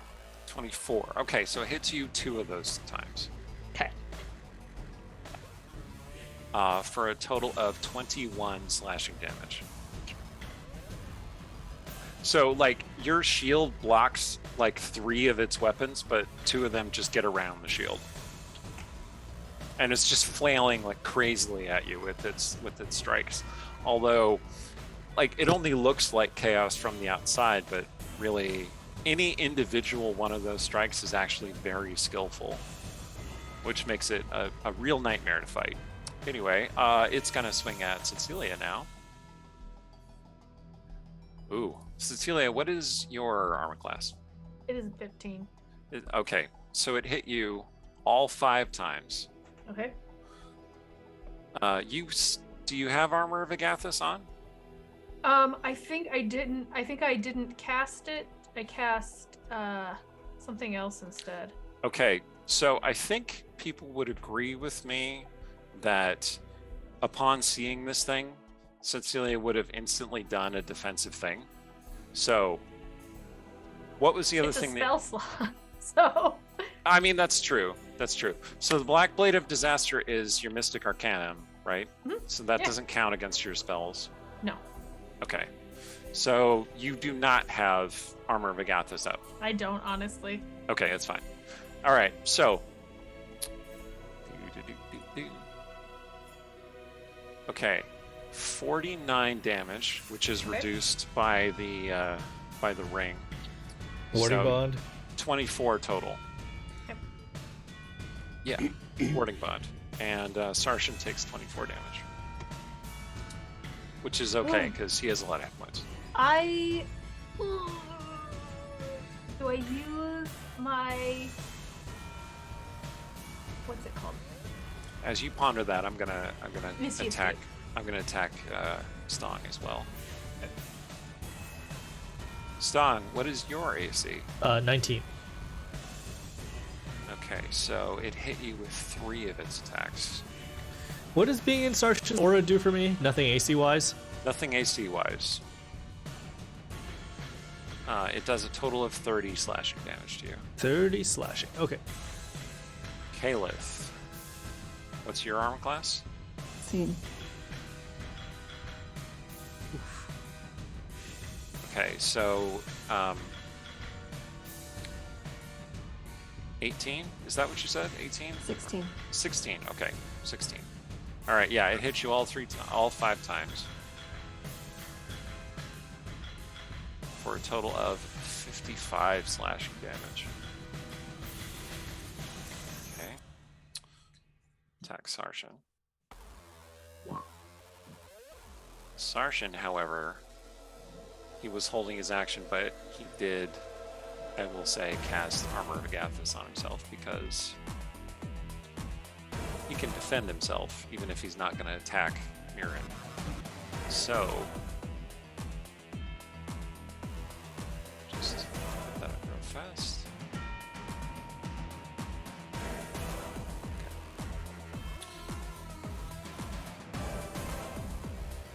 Yeah, each of those con saves would be separate because there were 5 different attacks. Oh, okay. I have advantage on con saves Okay, for this, and so then I have to roll it. right. But your DC is not very high. Okay. Individually, each of those strikes did like 10 points of damage to you. So yeah, you're good. 6. I don't think this thing is going to disrupt your concentration unless you roll a 1, and you have advantage, Yeah. right? Because So you my have lowest was Warcaster. a 16. So. Yeah, you're fine. Your spell's still up. Okay. All right. So I rolled to hit Sarshan. Sorry, I'm just gonna do some math. He has an AC of 20. I did choose to do Misty Escape and move over into Sarshan's aura, and also where I could potentially get a little healing if Yeah, the mood strikes. it's a good idea. Okay. All right. So the thing takes damage from the Armor of Agathis twice. Let's see. And Sarshan takes a total of 17 damage.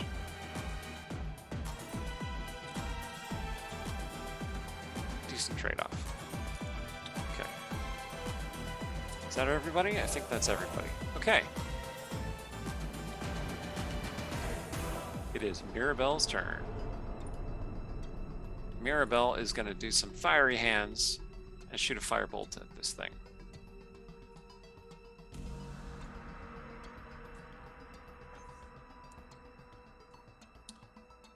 It was original Angston who summoned the Tarrasque, right? Yep. Well Yep. done, Angston. Well done. done. You may have saved them and destroyed Westgate. Okay. And extended and ensured that we will probably have another episode. Not necessarily. Not necessarily. Oh, I think we must. This is what's gonna happen. Don't tell them that, because then what happens? Everybody who saved it up They just keep bringing in the trash. That's right. That's right. That can never end. Okay, Stong, your turn. What do you do? Oh, No, how badly hurt does Artemisia look? you all are still in this. Not like super bad. Caliph looks real bad. Caliph looks really bad. Yeah. Rude. Caliph is taking a lot of damage. That's what we're saying. It looks really bad. I Oh, know. it's really hurt. I was telling you. Through the telepathic bond, Stong is going to ask Caliph, would you want to become a dragon lich? That face. So, this part of the session brought to you by Walcott Bourbon. Not a sponsor, but call us. Let's make it happen. Does she actually be a dragon lich? Oh my gosh. Would you want to be an adult blue or an adult red Draco lich?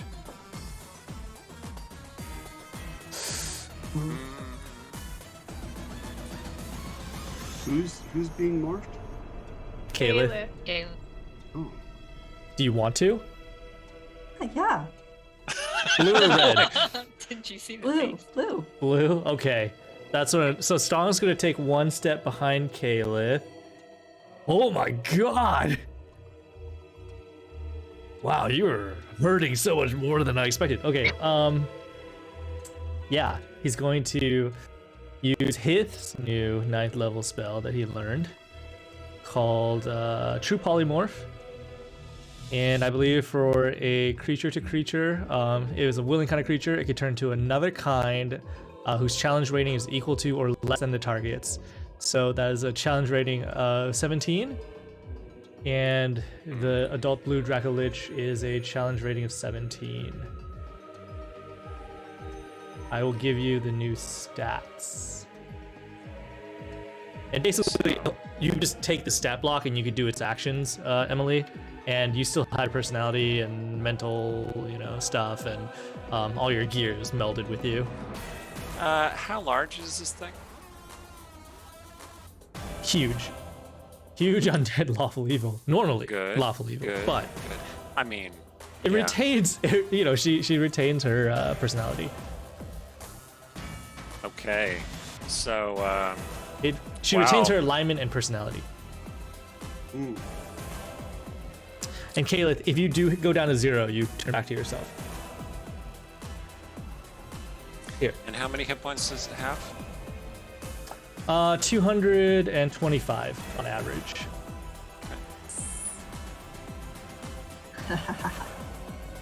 Oh, that was awesome. All right, That's there my you are. turn.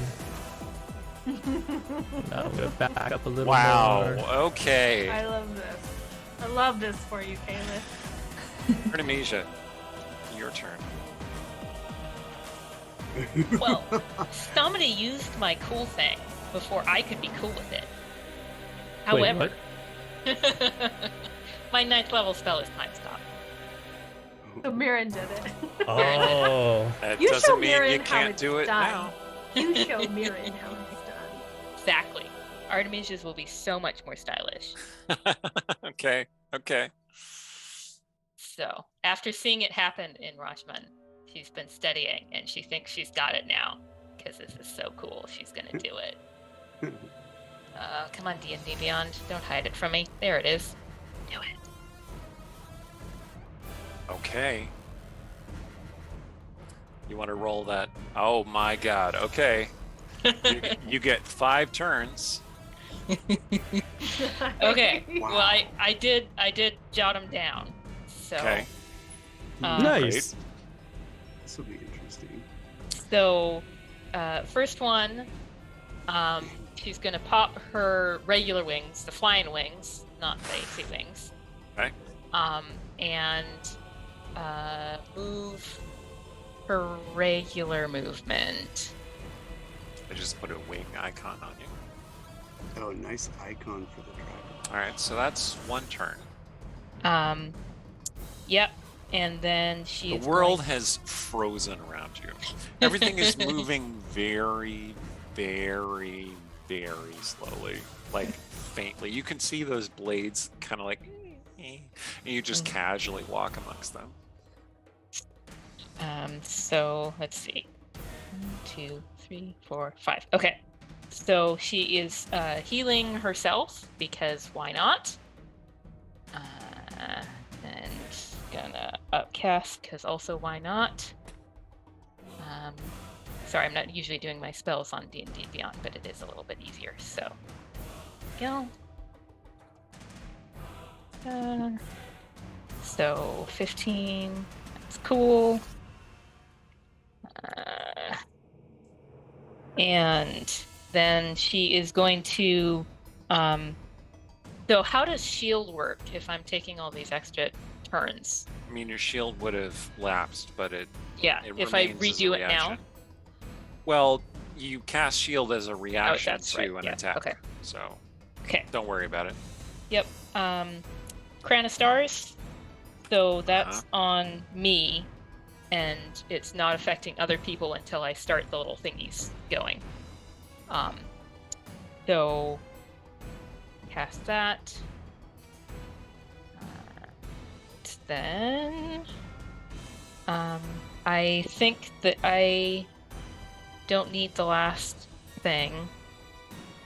Because I think that's everything that I can think of to line up ahead of time.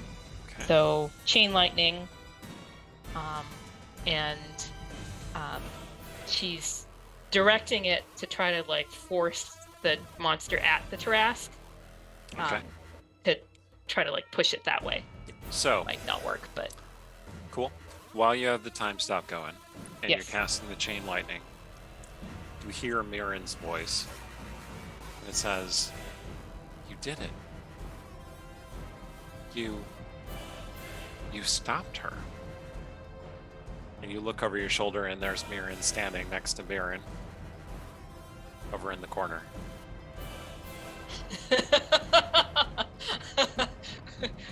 Who are you? What? I'm Marilyn Darkdance. The way I was before. Before you knew me. So how do we get to how we knew you? I'm not sure that's possible. But is that something you want? I mean, I hurt so many people. But you were helping people before you got the extra memories. Yes, it was. Is that enough? Did I do enough? I'm sorry, I don't mean to distract you. You should continue. No, we would like you to come back, because if you think you haven't done enough, what you should do is come back and keep going. I mean, that's all I can do. Okay. So She walks over toward you and puts her hand on your shoulder, and she says, "Thank you. After this is over, come find me. Also, you did a very good thing by stopping Lilton. He was going to take my power."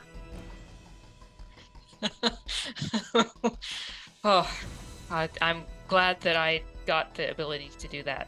Also, what a terrible, terrible man. All right, your time stop ends as your lightning goes off, Chain and lightning. Mirren disappears.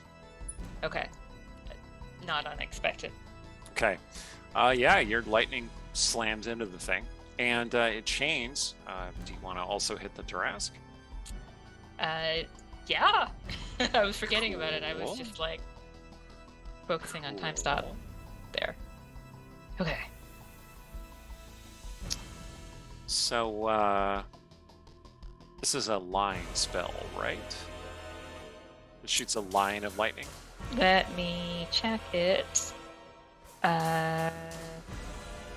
So bolt to the first target and then further bolts to other targets. So they don't have to be in a straight line, they just have to be within 30 feet Okay. of the first target. So hit the monster thing and then hit the Trask. All right, so. Okay. All right. So the lightning hits the thing, and it is going to roll a dex save.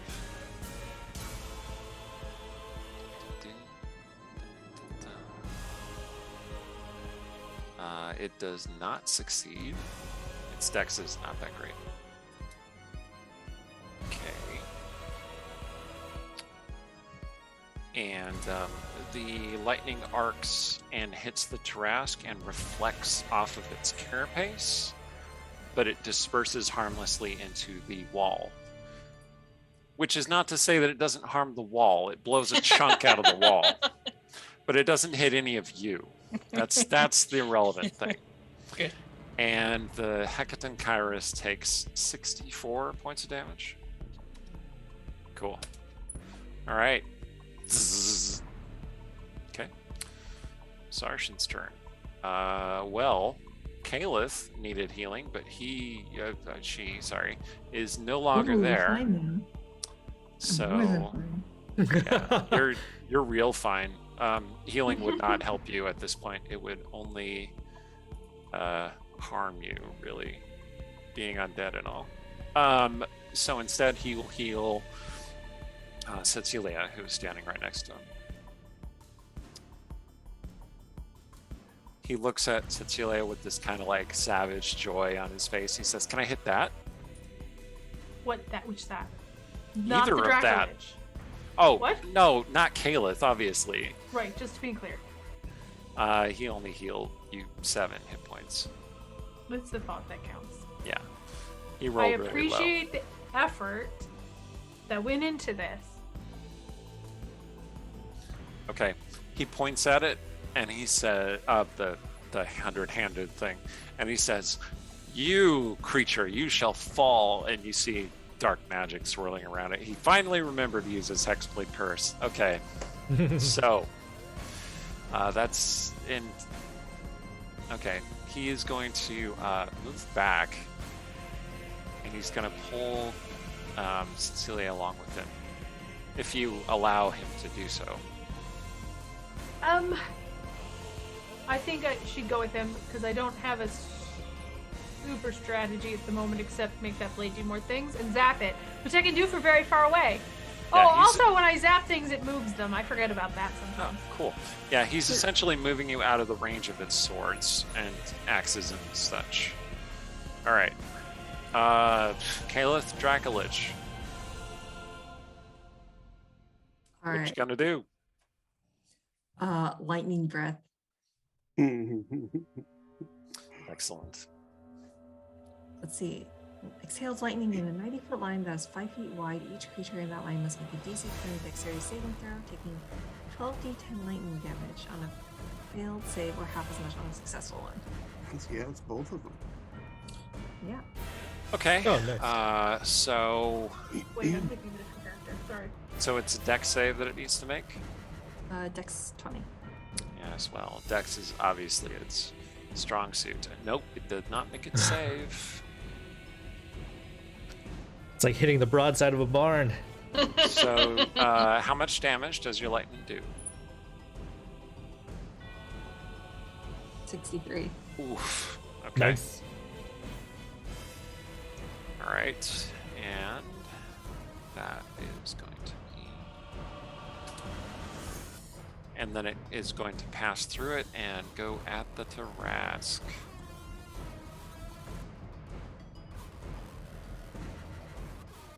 Okay. Ooh. Ah, okay. The lightning reflects off the Tarrasque back toward you. This sends it right back through the 100-handed one, which rolls to save again. Failing again. Go ahead and roll me that damage again. Oh my gosh.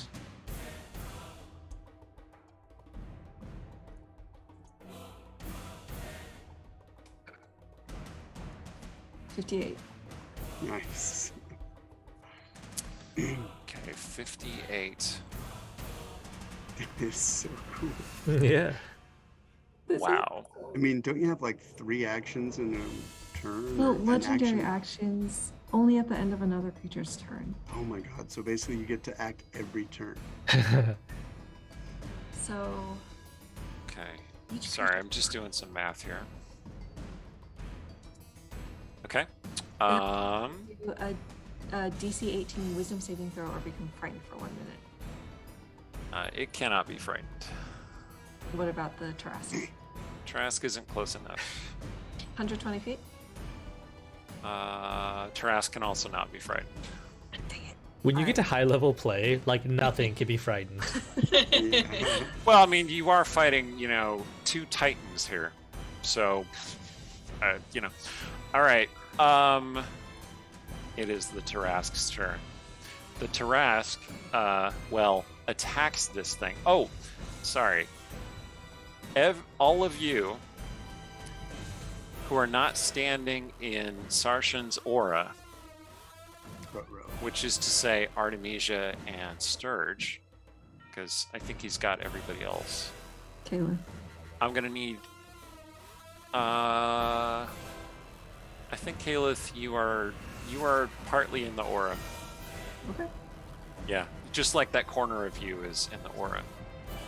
I have a tail in there. Yeah, that's right. Your tail is picking up the magic. Sturge and Artemisia, I'm going to need you to roll a wisdom saving throw, please. Okay. This is the Tarrasque's frightful presence. Also, Kayla, you're immune to frightened. Yep. Can I Okay. stay in forever? Can I say this? You actually both can. you both resisted the frightful presence. Then it is going to attack that creature. And it just goes to town on that creature. I'm just going to roll 3 d20s, and if any of them are a 1, then it misses with that attack. Nope. Okay. Let's see. Deals double damage to objects and structures. Oh, yeah, it does. All right. So let's. Sorry, Marin. I know you liked your house. Yeah. Oops. Yeah. She doesn't remember this is her house. That's true. Oh, sorry. Lightning! Two more rolls here. Yep, those both hit anyway. Okay. So that's gonna be a lot of damage.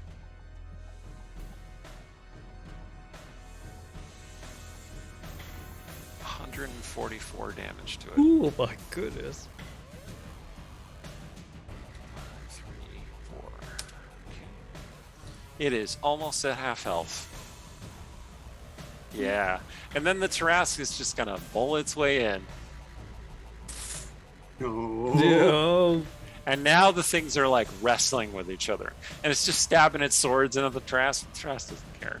It's just, tearing at it. Okay. In all of this chaos, Sturge, you see that when the thing came up out of the ground, Yeah.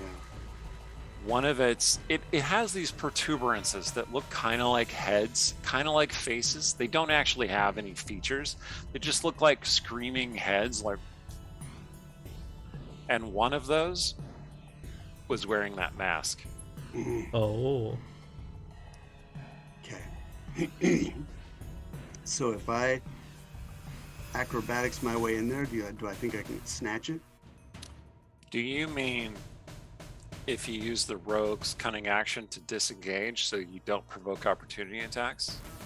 Well, my mobile feat allows me that anyway.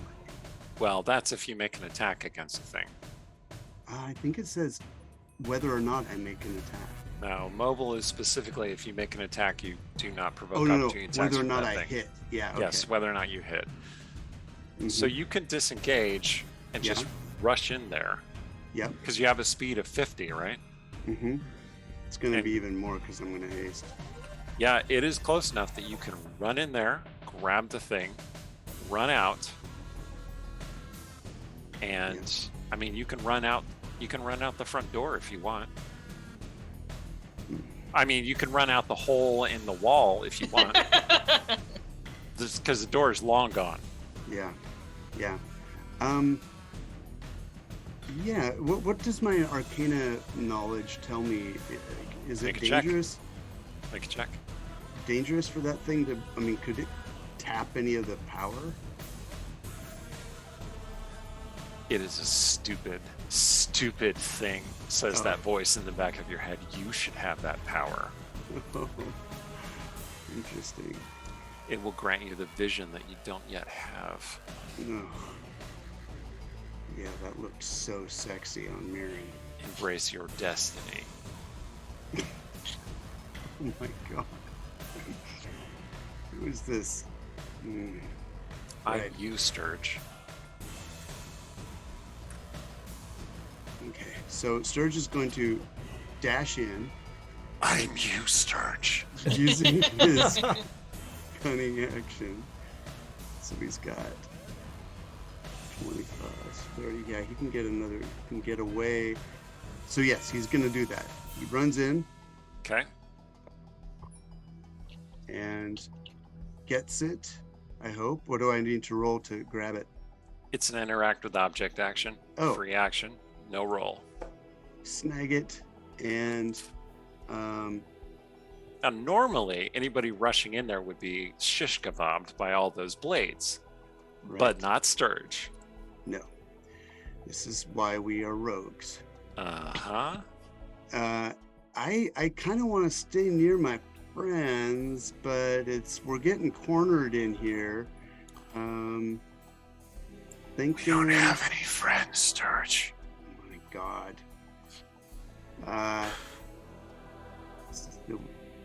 There's no way out, is there? Are there? You know how to get out. All right. Well, I'm gonna go. Call upon my power. Oh, that's right. Is Sturge like thinking any of this? Like he's Nope. like, oh, do we have a way to get out, guys? Oh, he thought that, yeah, Yeah, but you don't yeah, hear yeah. the voice. Oh, then Stong will think back. I picked up teleport. Call upon our power. Embrace your destiny. Palpatine.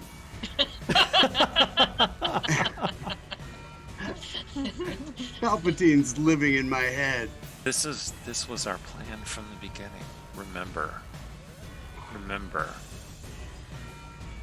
And you do. So, What does this mean? Sturge, Hmm. you remember that you were once a very powerful spellcaster. You ruled nations, worlds. Whoa! We got Hey! double rated. Oh, Welcome Raiders from the Dungeon Run, rating with a party of 39, and welcome Raiders from Questline D&D, rating us with a party of 135. Wow. Welcome, Raiders. Watch this. You remember that you once ruled nations, worlds. No one that you saw was not beneath your heel until you were shamefully betrayed. Your lieutenant, who you had granted great power and a great sword, used that sword to cut your hand and your eye from your body and left you in ruin. But you were not defeated. You had a plan. And this is your plan. You were reborn.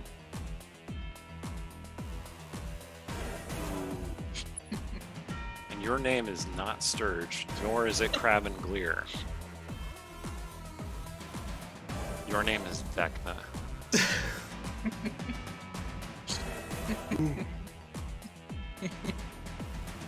So. Could this So, be Vecna, like what a do you do? Total Recall moment where he's like, "Wow, I was a jerk. I'm not going back there." Or. Well, it's going to trigger a personality conflict with the hand. So, yeah, go ahead and make a charisma check. A charisma saving throw. Oh, Oh, charisma. Not really your thing, huh? Did you just roll one? oh my god. Yeah. Because I think I'm going to use that advantage that Winterborn 1-5 gave me and Yeah. give you disadvantage. So you did roll that one.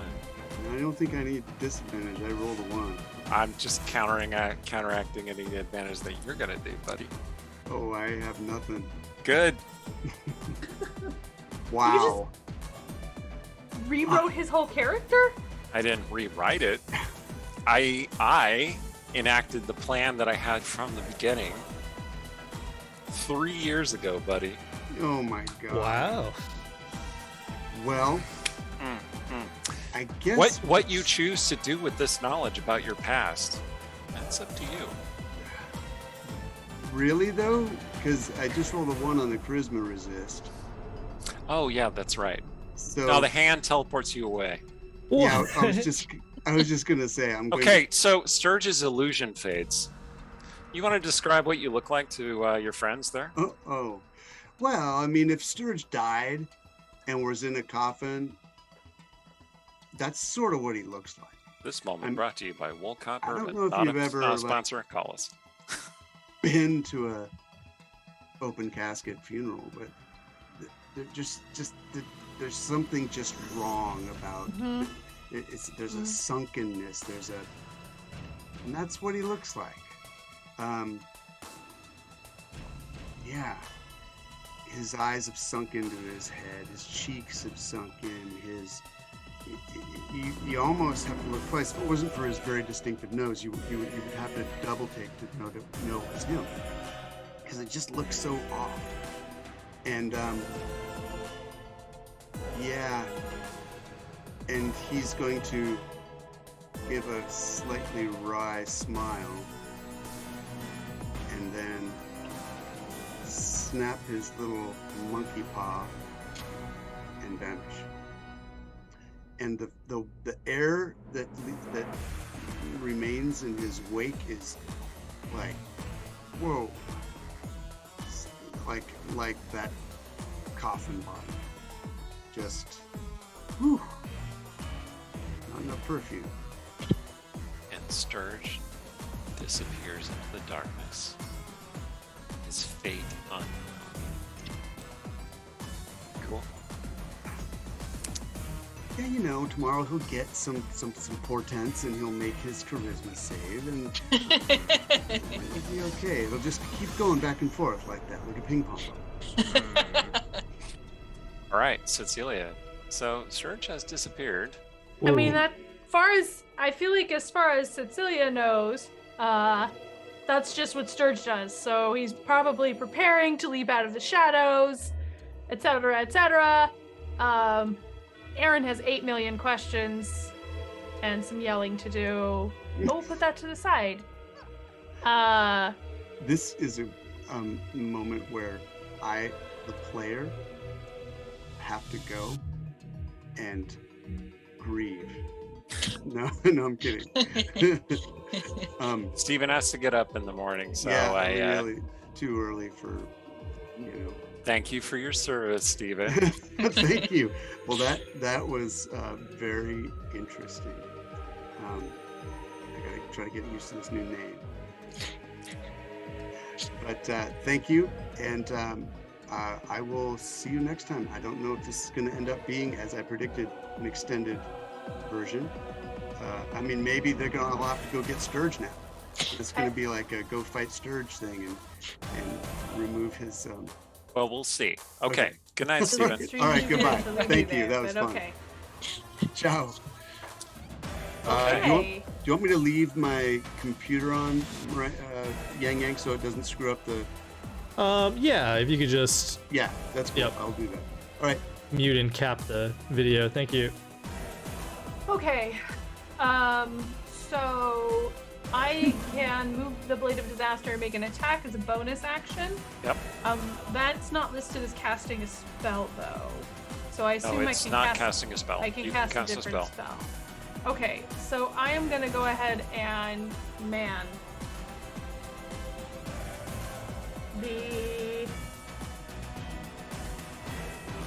the Trask is like attacking Artemisia, isn't it? It's like Artemisia's right It's attacking the Hecaton Kairos.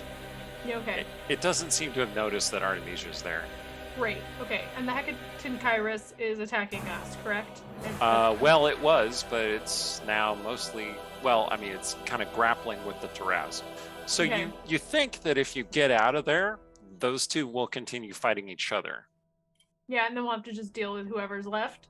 Is the thing, does just out of curiosity, does it seem like the cancerous heart of Westgate is doing any damage to the Tarrasque, or is this just the slow death of that? Oh yeah, it's sinking numerous blades into the Tarrasque, Okay. piercing through its tough hide.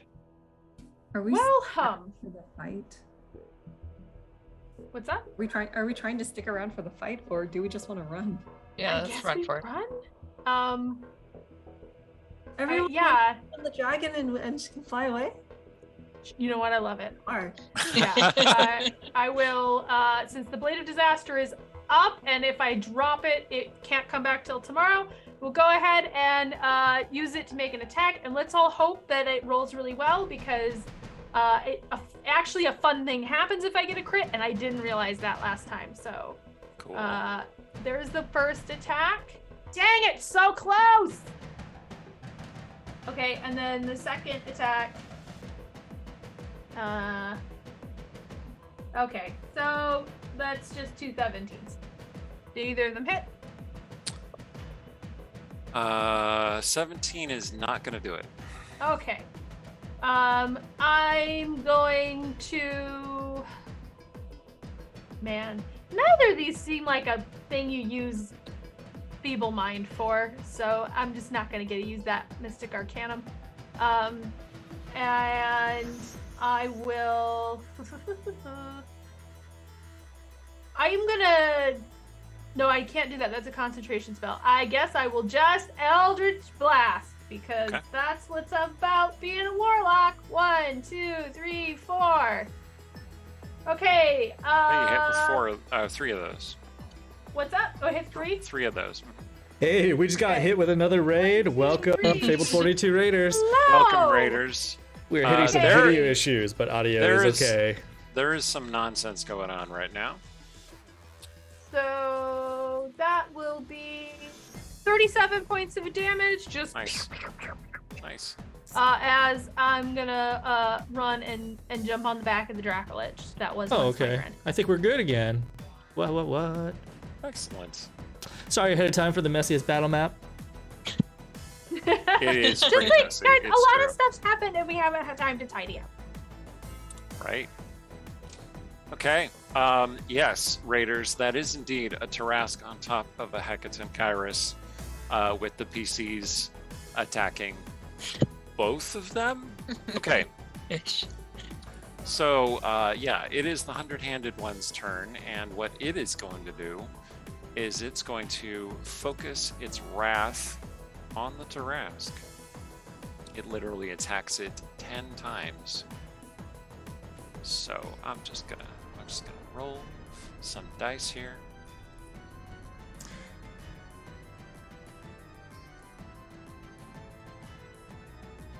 Doo-doo-doo. Okay. OBS is not liking the other screen, so we're just gonna stick to the battle map. Okay. All right. It does 100 points of damage to the Tarrasque. All right. Mirabelle. Mirabelle is going to pick up the shivering Mirren and jump on the back of the Dracolich.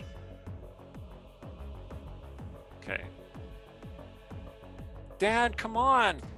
All right, Stong, your turn. Stong is going to jump onto the back of the Dracolich behind his adopted stepdaughter. Okay. That was only really a move action to do, so you can still do your actual action if you like.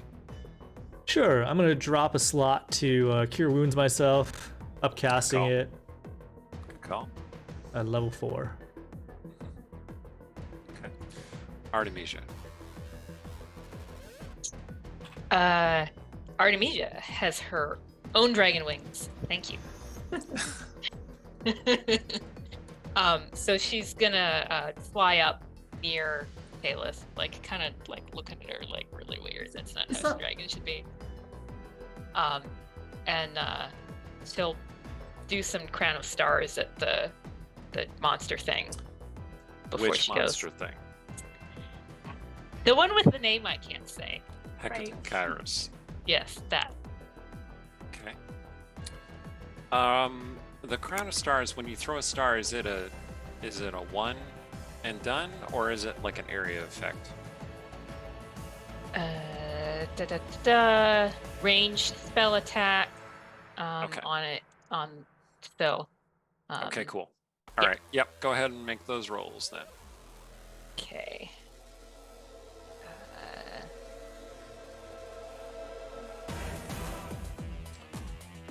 I don't quite know Yeah, how- that hits. Both Okay. of those hit. 48 radiant damage. Jeez. Okay. Nice. Solid. Solid.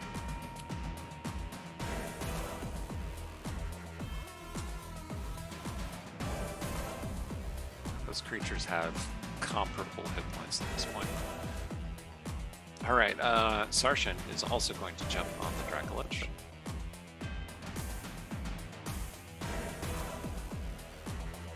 And he is gonna lay on hands on Cecilia and just heal her the remaining, it looks like 20 hit points that she's down. I think it's more than that, but no, it's about 20. Yeah. Okay, yep. So he heals Cecilia 20. Whoops, other way. I just damaged myself 20. Oh. Okay.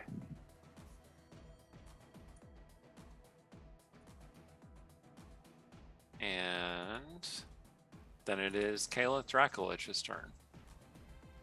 The Dracolich is going to lightning breath, just for the heck of it, and Okay. fly away. All right. Okay, the creature makes a save. Oh, it actually succeeded this time, so it's going to take half damage from the lightning. How much? How much damage? Am I still rolling? Like, Oh yeah. I was just saying, I do this because, you know, why not? I can. It's gonna be 32 damage. Okay. That's already halved. Cool. Cool. Good to know. All right.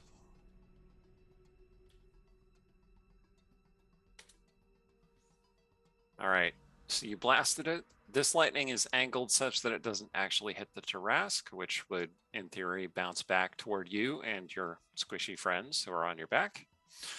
So it just hits the creature, which takes a good chunk of damage. All right. So at this point, you're flying away. Okay. The Dracolich rises out of the ruined tower as the two titans clash, followed by a much smaller Artemisia. But more stylish. And you watch the two horrific monsters brawl in a manner that would be best described by bards hundreds of years removed, so that they do not have to witness the horror of those two things in reality. Your efforts in the battle have stacked it such that the Hecaton Kairos, which had 1,000 hit points when it first spawned, and you had reduced it by about 480 points of damage, which is great. You weakened it such that the Tarrasque is able to defeat it. But that leaves the Tarrasque wounded and tired. It turns and looks at you and bellows a plaintive that echoes for many, many hundreds of leagues across the ground, across the lands, heard across the corners of the realms. And then it collapses, exhausted, crushing the remains of Mirren's tower. Oh no. And there it sinks into the ground to slumber. How long it will slumber, who can say? I want The to. Westgate is saved for Hooray. now. I want to build a small sign, like just in front on the street, like a little wood plaque that just says like "shh,"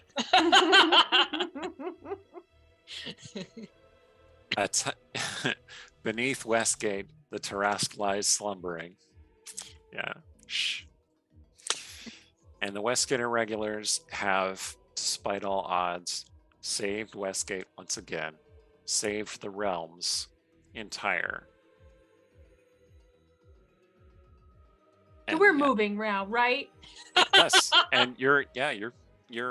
No. I'm talking in character. We're moving now, I right? hear Waterdeep is nice. There's a Tarrasque sleeping under this city. It actually got worse. It did. Like, and also, I feel like we can't possibly leave it. Where is Sturge? I feel like we need to find Sturge. I mean, I'm sure he's fine. He would avoid this, but Sarshan I has a like him. contemplative look on his face. And you know that it's a struggle for him to think.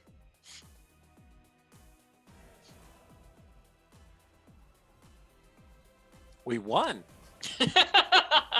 Yep. That is accurate. Yes. I say we set up a new city somewhere down the coast a ways, and we convince people to move there, because then we're helping everybody. we just moved by our house. Like, pick it up and then put it down. I hear Cormyr is nice this time of year, Mirabelle says.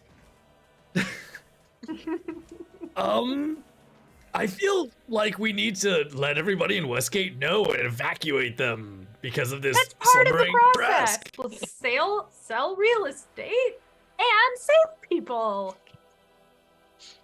It'll be very reasonable. Yeah. So, is Mirren still Croamarkh? Is she the one who's going to tell people to evacuate the city, or? Who? Mirren Oh, says. great. Yeah, that's right. Yeah. Well, when I can rest, Thank you all for rescuing me. maybe I Yeah. can cast a spell and try to Nothing bring double Mirren standard. back. What if we go somewhere safe and just everybody take a little time and rest, Process. and we'll figure this out. Yes. That's what she Process. says. Yeah, Process. That seems like a good idea, because It's- just a lot I'm not stuff. sure what that A means, lot of but stuff Cecilia taught me that word. Yes. Sounds good to me. Process. Well, that's all the time we have for this campaign. So this is the official end of the Westgate Irregulars campaign. There might be spin-offs because there might be unfinished business that happens. We might have one-shots. Find Sturge. Deal with the Tarrasque. Settle in a new place. There's fiction that Rhiannon has written and I think is still planning to write. Is there more coming, or are you all Well, set? there's the one we're doing. That's the Yes, last planned one. There's one that Rhiannon and I are working on together, which is going to be pretty cool. But otherwise, yes, this is it for the main campaign. Thank you so much. This was a wild ride. I did not expect a Tarrasque to show up, but thank you, Angston, for saving up all those coins and then throwing utter chaos at us in the finale. I really appreciate that. Yeah, appreciate Really that. appreciate you, friend. And I'm not being sarcastic. I'm saying that is pretty cool. Thank you so much. I have been Eric Scott V, the DM of this campaign. Thank you for coming with us on this journey. Thank you for sticking it out. I'm going to add a special message for Ben because I know he is a long way behind us. Thank you for making it, Ben. Well done, buddy. And remember that we are giving away dice from Norse Foundry. These are the Spellbound dice, and that is exclamation point ticket. Enter now because we're about to do the giveaway. Go support my Kickstarter, which is exclamation point justice. That'll give you the link to my superhero novel that I'm kickstarting. Thank you so much. Take it away, Aaron. Hi, I'm Erin M. Evans. You can follow me on Twitter at Erin M. Evans. You can listen to my podcast, Writing About Dragons and Shit, with Trevor Bettis and B. Dave Walters. A new episode just came out today. You can also join me right here on twitch.tv/Dungeon Scrawlers for Concentration Check every Monday at 1:30. Come and do some Pomodoro sprints with me and Yang Yang and get some work done. And yeah, also check out our sponsor, Idle Champions of Forgotten Realms, at the idlechampions.com. I've been Rhiannon Held. So I've got my novels, urban fantasy under Rhiannon Held and space opera novellas under RZ Held. That series is now complete. So check those out if you're a kind of person who likes a complete series. And also in the chat, I have many links of tie-in stories of Artemisia, past and future, and AU, and all kinds of cool stuff. So check those out. Some of them are free, and some of them are new and exciting. Oh, and tonight, thank you to our moderators, Rumpus Imperator, Myra Doug, Celerine, and Shay. Hey, what's up? I'm Yang Wang. As Aaron previously mentioned, we do a concentration check every Monday on this stream. It is a co-writing, focus time, work time stream, so come join us for some of that. Thank you so much, Myra Doug, for the donation of 1,000 bits, and so thank you so much, Monk of Greyhawk, for your 10 gift sub donation. Really amazing. Thank you. Yeah, we really appreciate it. Thank you, everybody, for being here with us tonight as we hit our finale for our main campaign. Yeah, this has been going on for 3 years, and oof, like we've gone through a lot together as a group, and our characters have gone through a lot. And thank you for being here to witness the last official finale. As Eric's previously mentioned, we do have the dice giveaway going on, exclamation mark ticket. We also have a secondary giveaway going on. We are giving away 3 copies of book 1 of the Cozy Fantasy series, A Coup of Tea in the Tea Princess Chronicles by Casey Blair. So this is a series that follows a runaway princess as she escapes the castle, goes into hiding, and starts operating a magical tea shop at the edge of a magical disaster in order to help heal a struggling community. If this sounds like the type of fiction that you want to check out, you could type in exclamation mark enter into the chat for a chance to win either one of 3 copies of book 1 or one full set of all 3 books in the trilogy. So use exclamation mark enter. If you want to learn more, you can go to kcblair.com. That's Blair, BLAIR, or type in exclamation mark Tea Princess into the chat. You go to her website, get a free short story based upon this world, and learn more. Okay, so I've been, yeah. No, go ahead. Are you going still? No. Oh, sorry. Go for it. Go for it, Emily. I've been Emily Tang. Thank you all for watching in and letting us end things in typical fashion, saving Westgate and creating a huge mess of it. Yeah. For people to deal with. That sounds about right. Westgate, kinda. Well done, everybody. Well Yes. done. All right. I feel we're like gonna- the Tarrasque really gets the big. It did the most work. I mean, it's like an honorary party member. Yes. Okay. I'm going to close out the giveaways without further ado. I think everybody had an opportunity to enter it. So I'm going to do the Norse Foundry one first. Da, da, da. The first winner of the Norse Foundry dice giveaway is Umbra 000. Hey, Umbra. Congratulations. Woo. We will message you and figure out a way to get you those dice. These are some pretty cool dice, Umbra. You will enjoy. Now, for the second part of this, I'm about to close the entries for the books. Closed. And now I'm going to pick 4 winners total. These 3 people will win a copy of book 1.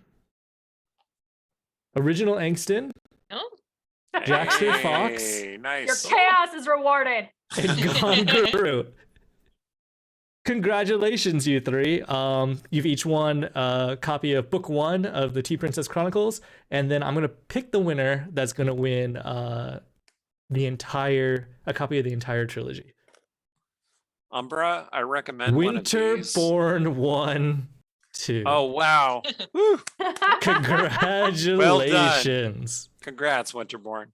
Umbra, I suggest one of these little dice tray things so that you don't damage your woodwork. They were talking in the chat about how awesome it will be to start denting some things. So anyway, Yes. So congratulations, all the winners. I will message you directly over Twitch, and we will figure out a way to get you your prizes. Well done, everyone. Well done. All Ready right. to sign out? Take us out, Rihanna. Okay. Until next time, may your rolls and your word count be equally high.